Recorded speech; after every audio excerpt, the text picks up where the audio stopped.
ನಮಸ್ಕಾರ ಸ್ನೇಹಿತರೆ, ಇವತ್ತಿನ ವಿಡಿಯೋಲಿ ನಾನು ವೆನ್ಸ್ಡೇ ಹಾರರ್ ಮಿಸ್ಟರಿ ಸೀರೀಸ್ ನ ರೀಕ್ಯಾಪ್ ಮಾಡ್ತಾ ಇದ್ದೀನಿ. ಆಗಸ್ಟ್ ಅಲ್ಲಿ ಸೀಸನ್ 2 ರಿಲೀಸ್ ಆಗ್ತಾ ಇದೆ. ಅದಕ್ಕಿಂತ ಮುಂಚೆ ಸೀಸನ್ 1 ನ ಚಿಕ್ಕದಾಗಿ ಒಂದೇ ವಿಡಿಯೋಲಿ ರೀಕ್ಯಾಪ್ ಮಾಡ್ತೀನಿ. ಸೀಸನ್ 2 ಅರ್ಥ ಮಾಡ್ಕೊಳ್ಳೋಕೆ ಏನ್ ಬೇಕೋ ಅದೆಲ್ಲ ಈ ವಿಡಿಯೋ ಅಲ್ಲೇ ಹೇಳ್ತೀನಿ ಸ್ನೇಹಿತರೆ. ಇದೊಂದು ವಿಡಿಯೋ ನೋಡಿದ್ರೆ ಸಾಕು, ಮೊದಲನೇ ಸೀಸನ್ ಪೂರ್ತಿ ನಿಮಗೆ ನೆನಪಾಗುತ್ತೆ. ವಿಡಿಯೋಲಿ ಮುಂದೆ ಹೋಗೋಕು ಮುಂಚೆ ಚಾನಲ್ಗೆ ನೀವೇನು ಸಬ್ಸ್ಕ್ರೈಬ್ ಆಗಿಲ್ಲ ಅಂದ್ರೆ ದಯವಿಟ್ಟು ಸಬ್ಸ್ಕ್ರೈಬ್ ಆಗಿ, ಮತ್ತೆ ನೋಟಿಫಿಕೇಶನ್ ಬೆಲ್ ಐಕನ್ ಕೂಡ ಆನ್ ಮಾಡಿ, ಜೊತೆಗೆ ಹೈಪ್ ಕೂಡ ಮಾಡಿ ಸ್ನೇಹಿತರೆ. 1964ರಲ್ಲಿ ದ ಆಡಮ್ಸ್ ಫ್ಯಾಮಿಲಿ ಅನ್ನೋ ಟಿವಿ ಸೀರೀಸ್ ಶುರು ಆಗುತ್ತೆ. ಅದಾದ ನಂತರ ಈ ಸೀರೀಸ್ ಎಷ್ಟು ಫೇಮಸ್ ಆಗುತ್ತೆ ಅಂದ್ರೆ animated movies, live action movies ಎಲ್ಲ ರಿಲೀಸ್ ಆಗುತ್ತೆ. ಅದೇ ದ ಆಡಮ್ಸ್ ಫ್ಯಾಮಿಲಿಯಲ್ಲಿ ಇರೋ ವೆನ್ಸ್ಡೇ ಆಡಮ್ಸ್ ಅನ್ನೋ ಕ್ಯಾರೆಕ್ಟರ್ ಬಗ್ಗೆ ಇರೋ ನೆಟ್ಫ್ಲಿಕ್ಸ್ ಸೀರೀಸ್ ನ ನಾವು ಈ ವಿಡಿಯೋಲಿ ನೋಡ್ತಾ ಇದ್ದೀವಿ. ನೆಟ್ಫ್ಲಿಕ್ಸ್ ಅಲ್ಲಿ ಟಾಪ್ ಸೀರೀಸ್ ನ ಲಿಸ್ಟ್ ಅಲ್ಲಿ 3ನೇ ಸ್ಥಾನದಲ್ಲಿ ಇದೆ ಈ ಸೀರೀಸ್, ಸ್ಕ್ವಿಡ್ ಗೇಮ್ ಮತ್ತೆ ಸ್ಟ್ರೇಂಜರ್ ಥಿಂಗ್ಸ್ ನ ಹಿಂದೆ.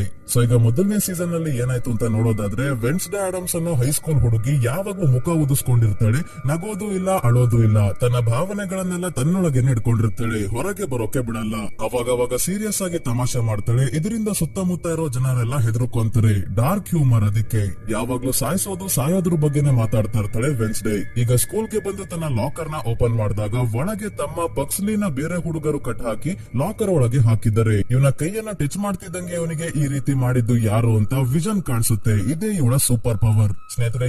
ಇವಳ ತಾಯಿ ಮಾರ್ಟಿಸಿಯಾ ತರಾನೇ ಸೈಕಿಕ್ ಪವರ್ಸ್ ಇದೆ. ಅಂದ್ರೆ ಯಾವ್ದಾದ್ರು ವಸ್ತುವನ್ನ ಅಥವಾ ಯಾರನ್ನಾದ್ರೂ ಟಚ್ ಮಾಡಿದಾಗ ಕೆಲವೊಮ್ಮೆ ಅವರ ಪಾಸ್ಟ್ ಮತ್ತೆ ಫ್ಯೂಚರ್ ಬಗ್ಗೆ ವಿಷನ್ ಕಾಣಿಸುತ್ತೆ. ಇವರಮ್ಮ ಮಾರ್ಟಿಸಿಯಾಗೆ ಈ ಶಕ್ತಿಯನ್ನ ಕಂಟ್ರೋಲ್ ಮಾಡೋಕೆ ಬರುತ್ತೆ. ಇವಳಿಗೆ ಇದೆಲ್ಲ ಹೊಸದು, ಅದಕ್ಕೆ ಕಂಟ್ರೋಲ್ ಮಾಡೋಕೆ ಬರಲ್ಲ. ವೆನ್ಸ್ಡೇಗೆ ತನ್ನ ತಮ್ಮನಿಗೆ ಈ ರೀತಿ ಮಾಡಿದ್ ಯಾರು ಅಂತ ಗೊತ್ತಾಗ್ತಿದ್ದಂಗೆ ಸ್ವಿಮ್ಮಿಂಗ್ ಮಾಡ್ತಿರೋ ಆ ಹುಡುಗರ ಹತ್ರ ಬಂದು ಪೂಲ್ ಒಳಗೆ ಪಿರಾನ ಮೀನುಗಳನ್ನ ಬಿಟ್ಬಿಡ್ತಾಳೆ. ಎಲ್ಲಾ ಹುಡುಗರು ತಪ್ಪಿಸ್ಕೊಂತಾರೆ. ಆದ್ರೆ ಒಬ್ಬ ಹುಡುಗ ಮೀನುಗಳ ಕೈಗೆ ಸಿಗಾಕೊಂಡಾಗ ಇವನ ಜಾಮೂನ್ನ ತಿನ್ಕೊಂಡು ಹೋಗ್ತವೆ. ಹುಡುಗರನ್ನ ಕೊಲ್ಲೋಕೆ ನೋಡಿದ್ಲು ಅಂತ ವೆನ್ಸ್ಡೇನ ಸ್ಕೂಲಿಂದ ಹೊರಗೆ ಹಾಕ್ತಾರೆ. ಕೇಸ್ ಆಗಿದೆ. ಆದ್ರೆ ಎಲ್ಲವನ್ನ ಹ್ಯಾಂಡಲ್ ಮಾಡೋಕೆ ಇವಳ ಶ್ರೀಮಂತ ತಂದೆ ತಾಯಿ ಗಾಮೆಸ್ ಮತ್ತೆ ಮಾರ್ಟಿಸಿಯಾ ಇದ್ದಾರೆ. ಇವಳಿಗೆ ನಾರ್ಮಲ್ ಸ್ಕೂಲ್ ಸರಿ ಇಲ್ಲ. ತಾವು ಚಿಕ್ಕವರಿದ್ದಾಗ ಹೋಗ್ತಿದ್ದ ನೆವರ್ಮೋರ್ ಅಕಾಡೆಮಿಗೆ ಸೇರ್ಸೋಕೆ ಅಂತ ಹೊರಟಿದ್ದಾರೆ. ಈ ಅಕಾಡೆಮಿಯಲ್ಲಿ ಕೇವಲ ಔಟ್ ಕಾಸ್ಟ್ಸ್ ಮಾತ್ರ ಇರೋದು. ಇಡೀ ಸೀರೀಸ್ ಅಲ್ಲಿ ಔಟ್ ಕಾಸ್ಟ್ಸ್ ಮತ್ತೆ ನಾರ್ಮೀಸ್ ಅನ್ನೋ ಪದವನ್ನ ಕೇಳ್ತೀವಿ. ಔಟ್ ಕಾಸ್ಟ್ಸ್ ಅಂದ್ರೆ ವೆನ್ಸ್ಡೇ ತರ ಸೂಪರ್ ನ್ಯಾಚುರಲ್ ಪವರ್ಸ್ ಮತ್ತೆ ಮ್ಯಾಜಿಕಲ್ ಪವರ್ಸ್ ಅಥವಾ ಮನುಷ್ಯರಿಂದ ಮಾನ್ಸ್ಟರ್ ಗಳಾಗಿ ಬದಲಾಗೋ ಪವರ್ಸ್ ಇರುವಂತವರು. ನಾರ್ಮೀಸ್ ಅಂದ್ರೆ ನಮ್ ತರ ನಾರ್ಮಲ್ ಮನುಷ್ಯರು. ಮಾರ್ಟಿಸಿಯಾ ಮತ್ತೆ ಗಾಮೆ ಸ್ವಲ್ಪ ಬರ್ಗೆಟ್ಟವ್ರಂಗ್ ಆಡ್ತಾ ಇದ್ದಾರೆ. ಯಾವ ಜಾಗ ಎಲ್ಲಿದ್ದೀವಿ ಅಂತ ನೋಡಲ್ಲ, ಶುರು ಹಚ್ಕೊಂತಾರೆ. ಅದಕ್ಕೆ ವೆನ್ಸ್ಡೇಗೆ ಯಾವಾಗ್ಲೂ ತನ್ನನ್ನ ಮುಂದೆ ಕೂರಿಸ್ಕೊಂಡು ರೊಮ್ಯಾಂಟಿಕ್ ಮೂವಿ ತೋರಿಸ್ತಾರಲ್ಲ ಅಂತ ಇವಳಿಗೆ ಇಷ್ಟ ಆಗಲ್ಲ. ನೆವರ್ಮೋರ್ ಅಕಾಡೆಮಿಗೆ ಹೋಗಿ ತನ್ನ ತಾಯಿ ನಡೆದ ಹಾದಿಯಲ್ಲಿ ನಡೆಯೋಕೆ ಇವಳಿಗೆ ಇಷ್ಟ ಇಲ್ಲ.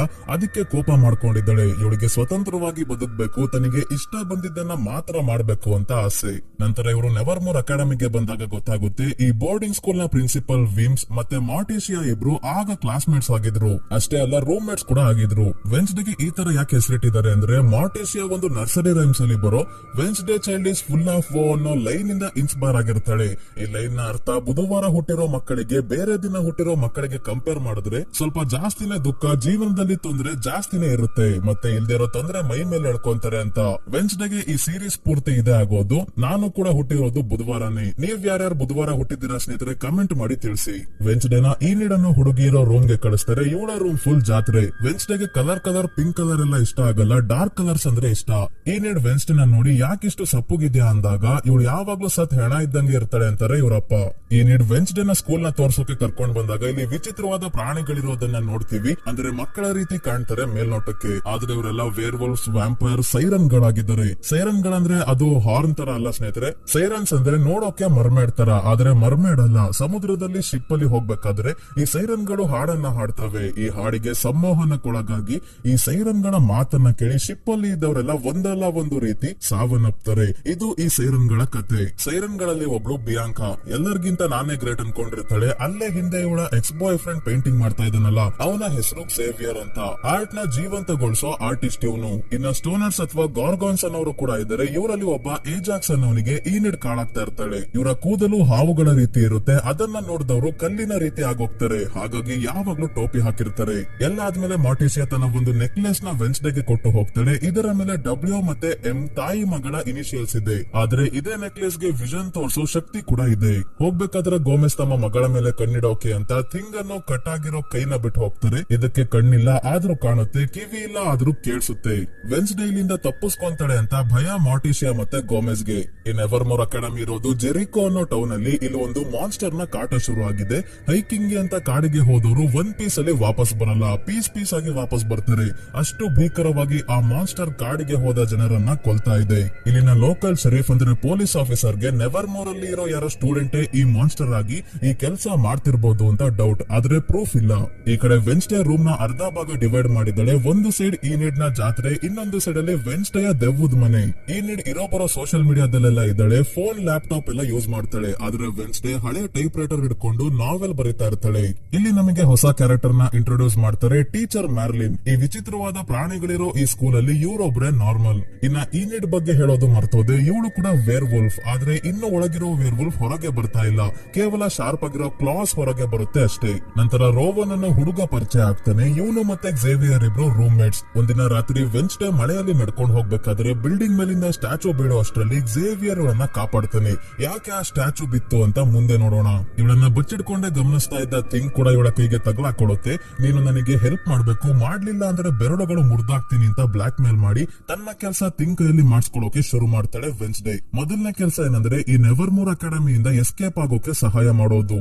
ಒಂದಿನ ಪ್ರಿನ್ಸಿಪಲ್ ವಿಮ್ಸ್ ಇವಳನ್ನ ಥೆರಪಿಸ್ಟ್ ಆಗಿರೋ ಡಾಕ್ಟರ್ ವ್ಯಾಲರಿ ಹತ್ರ ಕರ್ಕೊಂಡ್ ಬಂದಿದ್ದಾರೆ. ಯಾಕಂದ್ರೆ ಕೋರ್ಟ್ ಆರ್ಡರ್ ಆಗಿದೆ ವೆನ್ಸ್ಡೇನ ಥೆರಪಿಸ್ಟ್ ಹತ್ರ ವಾರ ವಾರ ಕರ್ಕೊಂಡ್ ಹೋಗ್ಬೇಕು ಅಂತ.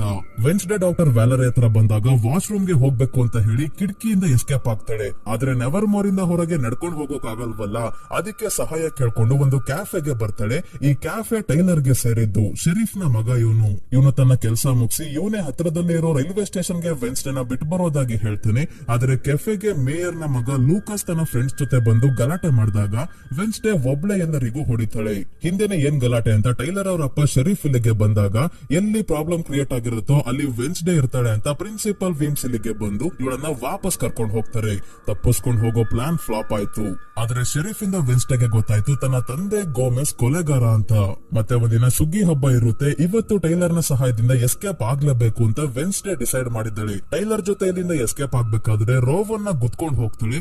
ಆಗ ಮತ್ತೆ ಒಂದು ವಿಷನ್ ಕಾಣುತ್ತೆ. ವಿಷನ್ ಅಲ್ಲಿ ನೈಟ್ ಶೈಡ್ ಅನ್ನೋ ಸೀಕ್ರೆಟ್ ಸೊಸೈಟಿಯ ಬುಕ್ ಮತ್ತೆ ರೋವನ್ ನ ಆ ಮಾನ್ಸ್ಟರ್ ಸಾಯಿಸ್ತಾ ಇರೋ ಹಾಗೆ ಕಾಣುತ್ತೆ. ಅಂದ್ರೆ ಈಗ ರೋವನ್ ಸಾಯ್ತಾನೆ ಅಂತ ಗೊತ್ತಾಗಿ ಇವಳು ತಪ್ಪಿಸ್ಕೊಳ್ಳಲ್ಲ, ರೋವನ್ ನ ಕಾಪಾಡೋಕೆ ಕಾಡಿಗೆ ಬರ್ತಾಳೆ. ಈ ನೈಟ್ ಶೈಡ್ ಅನ್ನೋ ಸೀಕ್ರೆಟ್ ಸೊಸೈಟಿನ ಶುರು ಮಾಡಿದ್ದು ವೆನ್ಸ್ಡೇ ಆಡಮ್ಸ್ ನ ಪೂರ್ವಜರಾದ ಗುಡಿ ಆಡಮ್ಸ್. 17ನೇ ಶತಮಾನದಲ್ಲಿ ಇದು ಶುರು ಆಗಿದ್ದು ಈಗ್ಲೂ ಆ ಸೀಕ್ರೆಟ್ ಸೊಸೈಟಿ ಇದೆ. ಈ ಸೊಸೈಟಿಯ ಮೆಂಬರ್ ಅಲ್ಲಿ ರೋವನ್, ಝೇವಿಯರ್, ಈನಿಡ್ ಕಾಣಾಗ್ತಿರೋ ಏಜಾಕ್ಸ್ ಮತ್ತೆ ಬಿಯಾಂಕಾ ಕೂಡ ಇದ್ದಾಳೆ. ಇವರ ಉದ್ದೇಶ ಏನಂದ್ರೆ ಔಟ್ಕಾಸ್ಟ್ ಗಳನ್ನ ತೊಂದರೆಗಳಿಂದ ಕಾಪಾಡೋದು. ಸೊ ವೆನ್ಸ್ಡೇ ರೋವನ್ ನ ಹಿಂದೆ ಬಂದಾಗ ರೋವನ್ನೇ ಇವಳನ್ನ ಕೊಲ್ಲೋಕೆ ನೋಡ್ತಾನೆ. ರೋವನ್ ಗೆ ಟೆಲಿಕೈನಸಿಸ್ ಪವರ್ ಇದೆ, ಅಂದ್ರೆ ಏನನ್ನು ಕೂಡ ಟಚ್ ಮಾಡ್ದಲೆ ತನ್ನ ಮೈಂಡ್ ಇಂದಾನೆ ವಸ್ತುವನ್ನ ಮೂವ್ ಮಾಡೋ ಶಕ್ತಿ. ಈಗ್ಲೂ ವೆನ್ಸ್ಡೇನ ದೂರದಿಂದಾನೆ ಎತ್ಕೊಂಡು ಕತ್ತನ್ನ ಇಸ್ಕೆ ಕೊಲ್ಲೋಕೆ ನೋಡ್ತಾ ಇದ್ದಾನೆ. ಮತ್ತೆ ತನ್ನ ಬಳಿ ಇರೋ ಒಂದು ಚಿತ್ರವನ್ನ ಇವಳಿಗೆ ತೋರಿಸಿ, ಈ ಚಿತ್ರದಲ್ಲಿ ಇರೋದು ನೀನು 25 ವರ್ಷಗಳ ಹಿಂದೆ ನಮ್ಮಮ್ಮ ನೆವರ್ಮೋರ್ ಅಕಾಡೆಮಿಯಲ್ಲಿ ಇದ್ದಾಗ ಇದನ್ನ ಬಿಡಿಸಿರೋದು. ನೀನು ಇಲ್ಲಿಗೆ ಬಂದಾಗ ಇಡೀ ಅಕಾಡೆಮಿನೇ ನಾಶ ಆಗೋ ಭವಿಷ್ಯವನ್ನ ಅವರು ನೋಡಿ ನನಗೆ ನಿನ್ನನ್ನ ತಡೆಯೋಕೆ ಹೇಳಿದ್ರು, ಅದಕ್ಕೆ ನಿನ್ನ ಕೊಲ್ತಾ ಇದ್ದೀನಿ ಅಂತ ಹೇಳ್ತಾನೆ. ಅವತ್ತು ಸ್ಟ್ಯಾಚುನ ಇವಳ ಮೇಲೆ ಬೀಳ್ಸಿದ್ದು ಕೂಡ ರೋವನ್ನೇ ಆಗಿದ್ದ. ಆದ್ರೆ ಝೇವಿಯರ್ ಇವಳನ್ನ ಕಾಪಾಡಿರ್ತಾನೆ. ಇನ್ನೇನು ರೋವನ್ ಇವಳನ್ನ ಕೊಂದೆ ಬಿಟ್ಟ ಅನ್ನೋಷ್ಟ್ರಲ್ಲಿ ಆ ಮಾನ್ಸ್ಟರ್ ಬಂದು ಇವಳನ್ನ ಕಾಪಾಡಿ ರೋವನ್ ನ ಸಾಯಿಸಿ ಹೋಗುತ್ತೆ. ಸೇಮ್ ವೆನ್ಸ್ಡೇ ತನ್ನ ವಿಷನ್ ಅಲ್ಲಿ ನೋಡ್ದಂಗೆ ನಡೆಯುತ್ತೆ. ವೆನ್ಸ್ಡೇಗೆ ಅರ್ಥ ಆಗ್ತಿಲ್ಲ ಮಾನ್ಸ್ಟರ್ ಯಾಕೆ ತನ್ನನ್ನ ಕಾಪಾಡ್ತು, ಇವಳು ಹೇಗೆ ಈ ಅಕಾಡೆಮಿಯ ನಾಶಕ್ಕೆ ಕಾರಣ ಆಗ್ತಾಳೆ, ಇವರಪ್ಪ ನಿಜವಾಗ್ಲೂ ಕೊಲೆಗಾರನೇನಾ ಅಂತ ಎಲ್ಲಾ ಮಿಸ್ಟ್ರಿಗೂ ಉತ್ತರ ಹುಡ್ಕೋಕೆ ಇಲ್ಲಿವರೆಗೂ ಇಲ್ಲಿಂದ ತಪ್ಪಿಸ್ಕೊಳ್ಳೋಕೆ ನೋಡ್ತಿದ್ದ ವೆನ್ಸ್ಡೇ ಇದೇ ಸ್ಕೂಲ್ ಅಲ್ಲಿ ಉಳ್ಕೊಳ್ಳೋಕೆ ಡಿಸೈಡ್ ಮಾಡ್ತಾಳೆ. ಶರೀಫ್ ಗೆ ನಡೆದ ಎಲ್ಲಾ ವಿಷಯ ವೆನ್ಸ್ಡೇ ಅನ್ನು ಹೇಳ್ತಾಳೆ. ಆದ್ರೆ ಶರೀಫ್ ಗೆ ರೋವನ್ ಡೆಡ್ ಬಾಡಿ ಆಗ್ಲಿ ರಕ್ತ ಆಗ್ಲಿ ಏನು ಸಿಗಲ್ಲ. ಜೊತೆಗೆ ಬೆಳಗ್ಗೆ ಶರೀಫ್ ಹತ್ರನೇ ಮಾತಾಡ್ಬೇಕಾದ್ರೇನೆ ರೋವನ್ ಸ್ಕೂಲ್ ಗೆ ವಾಪಸ್ ಬರ್ತಾನೆ. ದೇಹದ ಮೇಲೆ ಒಂದು ಸ್ಕ್ರಾಚ್ ಕೂಡ ಇಲ್ಲ. ಇದರಿಂದ ವೆನ್ಸ್ಡೇ ತುಂಬಾನೇ ತಲೆ ಕೆಡಿಸ್ಕೊಂಡಿದ್ದಾಳೆ. ನಂತರ ಯೂಜಿನ್ ಅನ್ನೋ ಹುಡುಗನನ್ನ ವೆನ್ಸ್ಡೇ ಭೇಟಿ ಆಗ್ತಾಳೆ. ಇವನು ಜೇನು ಸಾಕಾಣಿಕೆ ಮಾಡ್ತಿದ್ದಾನೆ. ಮತ್ತೆ ನೆವರ್ಮೋರ್ ಹಮ್ಮರ್ಸ್ ಅನ್ನೋ ಕ್ಲಬ್ ನ ಮೆಂಬರ್ ಇವನು. ಅಂದ್ರೆ ಜೇನು ಸಾಕಾಣಿಕೆ ಮಾಡೋರ ಕ್ಲಬ್ ಇದು. ಯೂಜಿನ್ ಕೂಡ ಇಂಪಾರ್ಟೆಂಟ್ ಕ್ಯಾರೆಕ್ಟರ್ ಇಲ್ಲಿ ಸ್ನೇಹಿತರೆ. ನಂತರ ರೋವನ್ ನ ಸ್ಕೂಲ್ ಇಂದ ಹೊರಗೆ ಹಾಕಿದರೆ ಯಾಕೆ ಅಂತ ಗೊತ್ತಾಗ್ತಿಲ್ಲ. ರೋವನ್ ನ ಟೀಚರ್ ಮ್ಯಾರ್ಲಿನ್ ರೈಲ್ವೆ ಸ್ಟೇಷನ್ ಹತ್ರ ಬಿಟ್ಟು ಬರ್ತಾರೆ. ವೆನ್ಸ್ಡೇ ಥಿಂಗ್ ನ ಇವನ ಹಿಂದೆ ಕಳಿಸಿದಳೆ. ರೋವನ್ ರೈಲ್ವೆ ಸ್ಟೇಷನ್ ನ ವಾಶ್ರೂಮ್ ಗೆ ಹೋದವನು ವಾಪಸ್ ಬರ್ಬೇಕಾದ್ರೆ ಬೇರೆ ವ್ಯಕ್ತಿಯ ರೂಪಕ್ಕೆ ಬದಲಾಗಿ ಹೊರಗೆ ಬರ್ತಾನೆ. ಇದರಿಂದ ಥಿಂಗ್ ಗೆ ರೋವನ್ ಎಲ್ಲೋದ ಅಂತ ಗೊತ್ತಾಗಲ್ಲ. ಈಗ ನಮ್ಗೆ ಶಾಕಿಂಗ್ ವಿಷಯ ರಿವೀಲ್ ಆಗೋದೇನೆಂದ್ರೆ ಆ ರೋವನ್ ಬೇರೆ ವ್ಯಕ್ತಿಯ ರೂಪಕ್ಕೆ ಬಂದಿದ್ದವನು ಈಗ ಪ್ರಿನ್ಸಿಪಲ್ ವೀಮ್ಸ್ ಆಗಿ ಬದಲಾಗ್ತಾನೆ. ಅಂದ್ರೆ ಇದು ರೋವನ್ ಅಲ್ಲ, ಪ್ರಿನ್ಸಿಪಲ್ ವೀಮ್ಸ್ ಆಗಿದ್ರು. ಇವರು ಶೇಪ್ ಶಿಫ್ಟರ್, ಅಂದ್ರೆ ರೂಪವನ್ನ ಚೇಂಜ್ ಮಾಡ್ಕೊಳ್ಳೋ ಶಕ್ತಿ ಪ್ರಿನ್ಸಿಪಲ್ ವೀಮ್ಸ್ ಗೆ ಇದೆ. ರೋವನ್ ಸಾವನ್ನಪ್ಪಿದ ವಿಷಯ ಶರೀಫ್ ಗಿಂತ ಮುಂಚೆ ಬಿಯಾಂಕಾ ಪ್ರಿನ್ಸಿಪಲ್ ವೀಮ್ಸ್ ಗೆ ಹೇಳಿರ್ತಾಳೆ. ಸ್ಕೂಲ್ ನ ಹೆಸರು ಹಾಳಾಗಬಾರ್ದು ಅಂತ ಮೊದಲು ವೀಮ್ಸ್ ರೋವನ್ ನ ಡೆಡ್ ಬಾಡಿನ ತಗೊಂಡ್ ಹೋಗಿ ಆಮೇಲೆ ರೋವನ್ ನ ರೂಪದಲ್ಲಿ ಕಾಲೇಜ್ ಗೆ ಬರೋದು. ರೋವನ್ ಮತ್ತೆ ಪ್ರಿನ್ಸಿಪಲ್ ಇಬ್ರು ಒಟ್ಟಿಗೆ ಒಂದೇ ಜಾಗದಲ್ಲಿ ಇರೋಕಾಗಲ್ವಲ್ಲ, ಅದಕ್ಕೆ ರೋವನ್ ನ ಸ್ಕೂಲ್ ಇಂದ ಹೊರಗೆ ಹಾಕಿದೀನಿ ಅಂತ ಪ್ರಿನ್ಸಿಪಲ್ ವೀಮ್ಸ್ ಸುಳ್ಳು ಹೇಳಿದ್ದಾರೆ. ಇದಾದ್ಮೇಲೆ ವೆನ್ಸ್ಡೇ ಟೈಲರ್ ಜೊತೆ ಮತ್ತೆ ಆ ಮಾನ್ಸ್ಟರ್ ರೋವನ್ ಗೆ ಅಟ್ಯಾಕ್ ಮಾಡಿದ್ದ ಜಾಗಕ್ಕೆ ಬಂದು ಏನಾದ್ರೂ ಸಾಕ್ಷಿ ಸಿಗುತ್ತಾ ಅಂತ ಹುಡುಕ್ಬೇಕು. ನೋಡ್ಬೇಕಾದ್ರೆ ರೋವನ್ ನ ಕನ್ನಡಕ ಸಿಗುತ್ತೆ. ಇದನ್ನ ಟಚ್ ಮಾಡ್ತಿದ್ದಂಗೆ ಇವಳಿಗೆ ಒಂದು ವಿಷನ್ ಕಾಣುತ್ತೆ. ಏನಂದ್ರೆ ರೋವನ್ ಇದ್ದಕ್ಕಿದ್ದಂಗೆ ವಿಚಿತ್ರವಾಗಿ ಆಡೋಕೆ ಶುರು ಮಾಡಿರ್ತಾನೆ ಮತ್ತೆ ತನ್ನ ರೂಮ್ಮೇಟ್ ಝೇವಿಯರ್ ಜೊತೆ ಜಗಳ ಮಾಡ್ಕೊಂಡಿರ್ತಾನೆ. ಇವನು ಒಂದು ಬುಕ್ ಇಂದ ಆ ಚಿತ್ರ ಇರೋ ಪೇಜಸ್ ನ ಹರ್ಕೊಂಡಿದ್ದು ನಂತರ ಇವಳ ಮೇಲೆ ಸ್ಟ್ಯಾಚುನ ಬೀಳ್ಸೋಕೆ ನೋಡಿದ್ದು ಎಲ್ಲ ಇವಳಿಗೆ ಕಾಣುತ್ತೆ. ಅದಕ್ಕೆ ಆ ಬುಕ್ ಯಾವ್ದು ಅಂತ ಹುಡ್ಕೋಕೆ ಶುರು ಮಾಡ್ತಾಳೆ ವೆನ್ಸ್ಡೇ. ಆದ್ರೆ ಲೈಬ್ರರಿ ಪೂರ್ತಿ ಇವಳು ಮತ್ತೆ ಥಿಂಗ್ ಇಬ್ರು ತಡ್ಕಾಡಿದ್ರು ಎಲ್ಲೂ ಸಿಗ್ತಾ ಇಲ್ಲ. ಆಮೇಲೆ ಝೇವಿಯರ್ ನ ರೂಮ್ ಗೆ ಬಂದು ಹುಡ್ಕಾಡ್ದಾಗ ಇಲ್ಲೂ ಸಿಗಲ್ಲ. ಆದ್ರೆ ಬಿಯಾಂಕಾ ಬಂದು ಝೇವಿಯರ್ ಹತ್ರ ಮಾತಾಡ್ಬೇಕಾದ್ರೆ ನಮ್ಗೆ ಗೊತ್ತಾಯ್ತು ನಾಳೆ ಬೋಟ್ ರೇಸ್ ಇದೆ. ಇದರಲ್ಲಿ ಪ್ರತಿ ಬಾರಿ ಬಿಯಾಂಕನ ಗೆಲ್ಲೋದು, ಅದು ಮೋಸ ಮಾಡಿ ಈ ಬಾರಿ ಕೂಡ ಈನಿಡ್ ಮತ್ತೆ ಅವಳ ಟೀಮ್ ನ ಸೋಲ್ಸ್ಬೇಕು ಅಂತ ಪ್ಲಾನ್ ಮಾಡಿದಾಳೆ. ಅದಕ್ಕೆ ಬಿಯಾಂಕಾಗೆ ಬುದ್ಧಿ ಕಲಿಸಬೇಕು ಅಂತ ವೆನ್ಸ್ಡೇ ಈನಿಡ್ ನ ಟೀಮ್ ಗೆ ಸೇರ್ಕೊಂತಾಳೆ. ಮುಂದಿನ ದಿನ ಬೋಟ್ ರೇಸ್ ಅಲ್ಲಿ ಪ್ರತಿ ಬಾರಿ ಬಿಯಾಂಕಾಳ ಟೀಮ್ ಹೇಗೆ ಗೆಲ್ತಾ ಇತ್ತು ಅಂತ ಗೊತ್ತಾಯ್ತು. ಸೈರನ್ ಆಗಿರೋ ತನ್ನ ಫ್ರೆಂಡ್ ಒಬ್ಬನನ್ನ ನೀರಿನ ಒಳಗೆ ಕಳಿಸಿ ಬೇರೆ ಬೋಟ್ ಗಳನ್ನ ಆಕ್ಸಿಡೆಂಟ್ ಮಾಡಿಸ್ತಾ ಇರ್ತಾಳೆ. ಆದ್ರೆ ವೆನ್ಸ್ಡೇ ಥಿಂಗ್ ನ ಕಳಿಸಿದಾಗ ಥಿಂಗ್ ನೀರಿನ ಒಳಗೆ ಆ ಸೈರನ್ ಗೆ ಹೊಡೆದು ಪ್ರಜ್ಞೆ ತಪ್ಪಿಸಿ ಬಂದ್ರೆ ವೆನ್ಸ್ಡೇ ಟೀಮ್ ಅವರು ಬಿಯಾಂಕಾಳ ಬೋಟ್ ನ ನಾಶ ಮಾಡಿ ಕೊನೆಗೂ ಗೆಲ್ತಾರೆ. ಗೆದ್ದು ಸಾಕಾಗಿ ಬಂದು ತುಂಬಾನೇ ಫೇಮಸ್ ಪೊಯಟ್ ಆಗಿದ್ದ ಎಡ್ಗರ್ ಅಲನ್ ಪೋ ಅವರ ಸ್ಟ್ಯಾಚು ಕೆಳಗೆ ಕುತ್ಕೊಂಡಿದ್ದಾಗ ಸ್ಟ್ಯಾಚುನ ಕೈಯಲ್ಲಿ ಒಂದು ಬುಕ್ ಇದೆ. ಈ ಬುಕ್ ನ ಮೇಲಿರೋ ಸಿಂಬಲ್ ಮತ್ತೆ ರೋವನ್ ಸಾಯಿಸೋಕು ಮುಂಚೆ ತನ್ನ ತಾಯಿ ಬಿಡಿಸಿರೋ ಚಿತ್ರವನ್ನ ಇವಳಿಗೆ ತೋರಿಸಿದ್ನಲ್ಲ, ಅದರ ಮೇಲಿರೋ ವಾಟರ್ ಮಾರ್ಕ್ ಎರಡು ಕೂಡ ಒಂದೇ. ಮೋಸ್ಟ್ಲಿ ಇಲ್ಲೇನೋ ರಹಸ್ಯ ಅಡಗಿದೆ ಅಂತ ವೆನ್ಸ್ಡೇ ಯಾರಿಗೂ ಕಾಣ್ದಂಗೆ ಮತ್ತೆ ರಾತ್ರಿ ಈ ಸ್ಟ್ಯಾಚು ಹತ್ರ ಬಂದಾಗ ಬುಕ್ ಮೇಲೆ ಕೆಲವೊಂದು ಒಗಟುಗಳಿದೆ. ಇದನ್ನ ಸಾಲ್ವ್ ಮಾಡಿದಾಗ 2 ಬಾರಿ ಚಿಟ್ಕೆ ಹೊಡಿಬೇಕು ಅಂತ ಅರ್ಥ ಬರುತ್ತೆ. 2 ಸಲ ಚಿಟ್ಕೆ ಹೊಡಿತಿದ್ದಂಗೆ ಸ್ಟ್ಯಾಚು ಹಿಂದಕ್ಕೆ ಹೋಗಿ ಒಂದು ಸೀಕ್ರೆಟ್ ಜಾಗಕ್ಕೆ ಹೋಗೋ ದಾರಿ ಕಾಣುತ್ತೆ. ಇಲ್ಲಿಗೆ ಬಂದಾಗ ವೆನ್ಸ್ಡೇಗೆ ಗೊತ್ತಾಯ್ತು ಇದೇ ಆ ನೈಟ್ ಶೇಡ್ ಅನ್ನು ಸೀಕ್ರೆಟ್ ಸೊಸೈಟಿ ಅವರ ಸೀಕ್ರೆಟ್ ಜಾಗ ಅಂತ.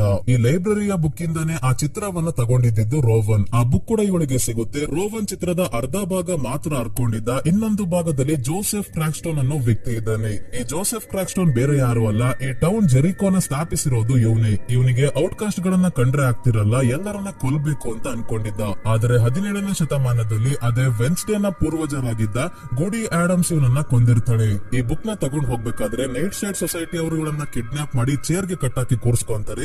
ಈ ಸೀಕ್ರೆಟ್ ಜಾಗಕ್ಕೆ ಬೇರೆಯವರೆಲ್ಲ ಬರೋ ಹಾಗಿಲ್ಲ, ಅದಕ್ಕೆ ಇವಳಿಗೆ ಏನ್ ಮಾಡೋದು ಅಂತ ಬಿಯಾಂಕಾ ಯೋಚನೆ ಮಾಡ್ಬೇಕಾದ್ರೆ ಝೇವಿಯರ್ ಇವಳನ್ನ ಕೂಡ ನೈಟ್ ಶೇಡ್ ಸೊಸೈಟಿಗೆ ಸೇರ್ಸ್ಕೊಳ್ಳೋಣ ಅಂತ ಹೇಳ್ತಾನೆ. ಯಾಕಂದ್ರೆ ಇವ್ರ ಅಪ್ಪ ಅಮ್ಮ ಕೂಡ ಈ ಸೊಸೈಟಿಯಲ್ಲಿ ಮೆಂಬರ್ ಆಗಿದ್ರು. ಆದ್ರೆ ವೆನ್ಸ್ಡೇಗೆ ತನ್ನ ತಾಯಿಯ ಹಾದಿಯಲ್ಲಿ ನಡೆಯೋಕೆ ಇಷ್ಟ ಇಲ್ವಲ್ಲ, ಅದಕ್ಕೆ ಸೊಸೈಟಿಗೆ ಸೇರ್ಕೊಡಲ್ಲ. ಕೈಗೆ ಕಟ್ಟಿರೋ ಹಗ್ಗವನ್ನ 1 ನಿಮಿಷಕ್ಕೆ ಇವಳೆ ಬಿಡಿಸ್ಕೊಂಡಿದ್ದಾಳೆ. ನಿಮ್ಮಂತವರಿಂದ ಕಿಡ್ನಾಪಿಂಗ್ ಏನೇ ಕೆಟ್ಟ ಹೆಸರು ಅಂತ ಹೇಳಿ ಹೋಗ್ತಾಳೆ.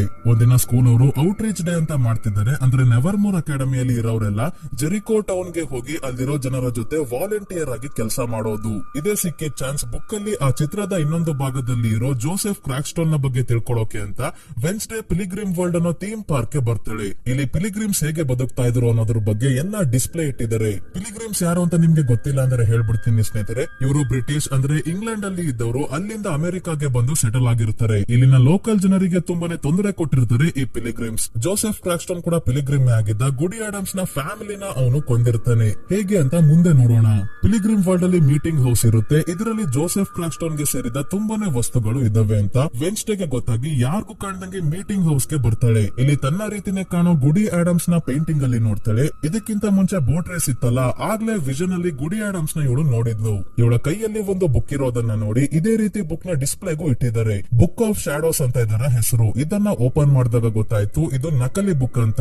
ಇವಳು ಇದನ್ನ ಯಾಕೆ ನೋಡ್ತಾ ಇದ್ದಾಳೆ ಅಂದ್ರೆ ಭವಿಷ್ಯದಲ್ಲಿ ಸಾವನ್ನಪ್ಪಿರೋ ಜೋಸೆಫ್ ಕ್ರಾಕ್ಸ್ಟೋನ್ ತನ್ನ ಮುಂದೆ ಹೇಗೆ ಚಿತ್ರದಲ್ಲಿ ನಿಂತಿದ್ದಾನೆ, ಇವಳ ಕಡೆಯಿಂದ ಯಾಕೆ ನೆವರ್ಮೋರ್ ಅಕಾಡೆಮಿ ನಾಶ ಆಗುತ್ತೆ ಅಂತ ತಿಳ್ಕೋಬೇಕು ಅಂದ್ರೆ ಮೊದಲು ಜೋಸೆಫ್ ಕ್ರಾಕ್ಸ್ಟೋನ್ ನ ಇತಿಹಾಸದ ಬಗ್ಗೆ ತಿಳ್ಕೋಬೇಕು ಅನ್ನೋದು ಇವಳ ಉದ್ದೇಶ.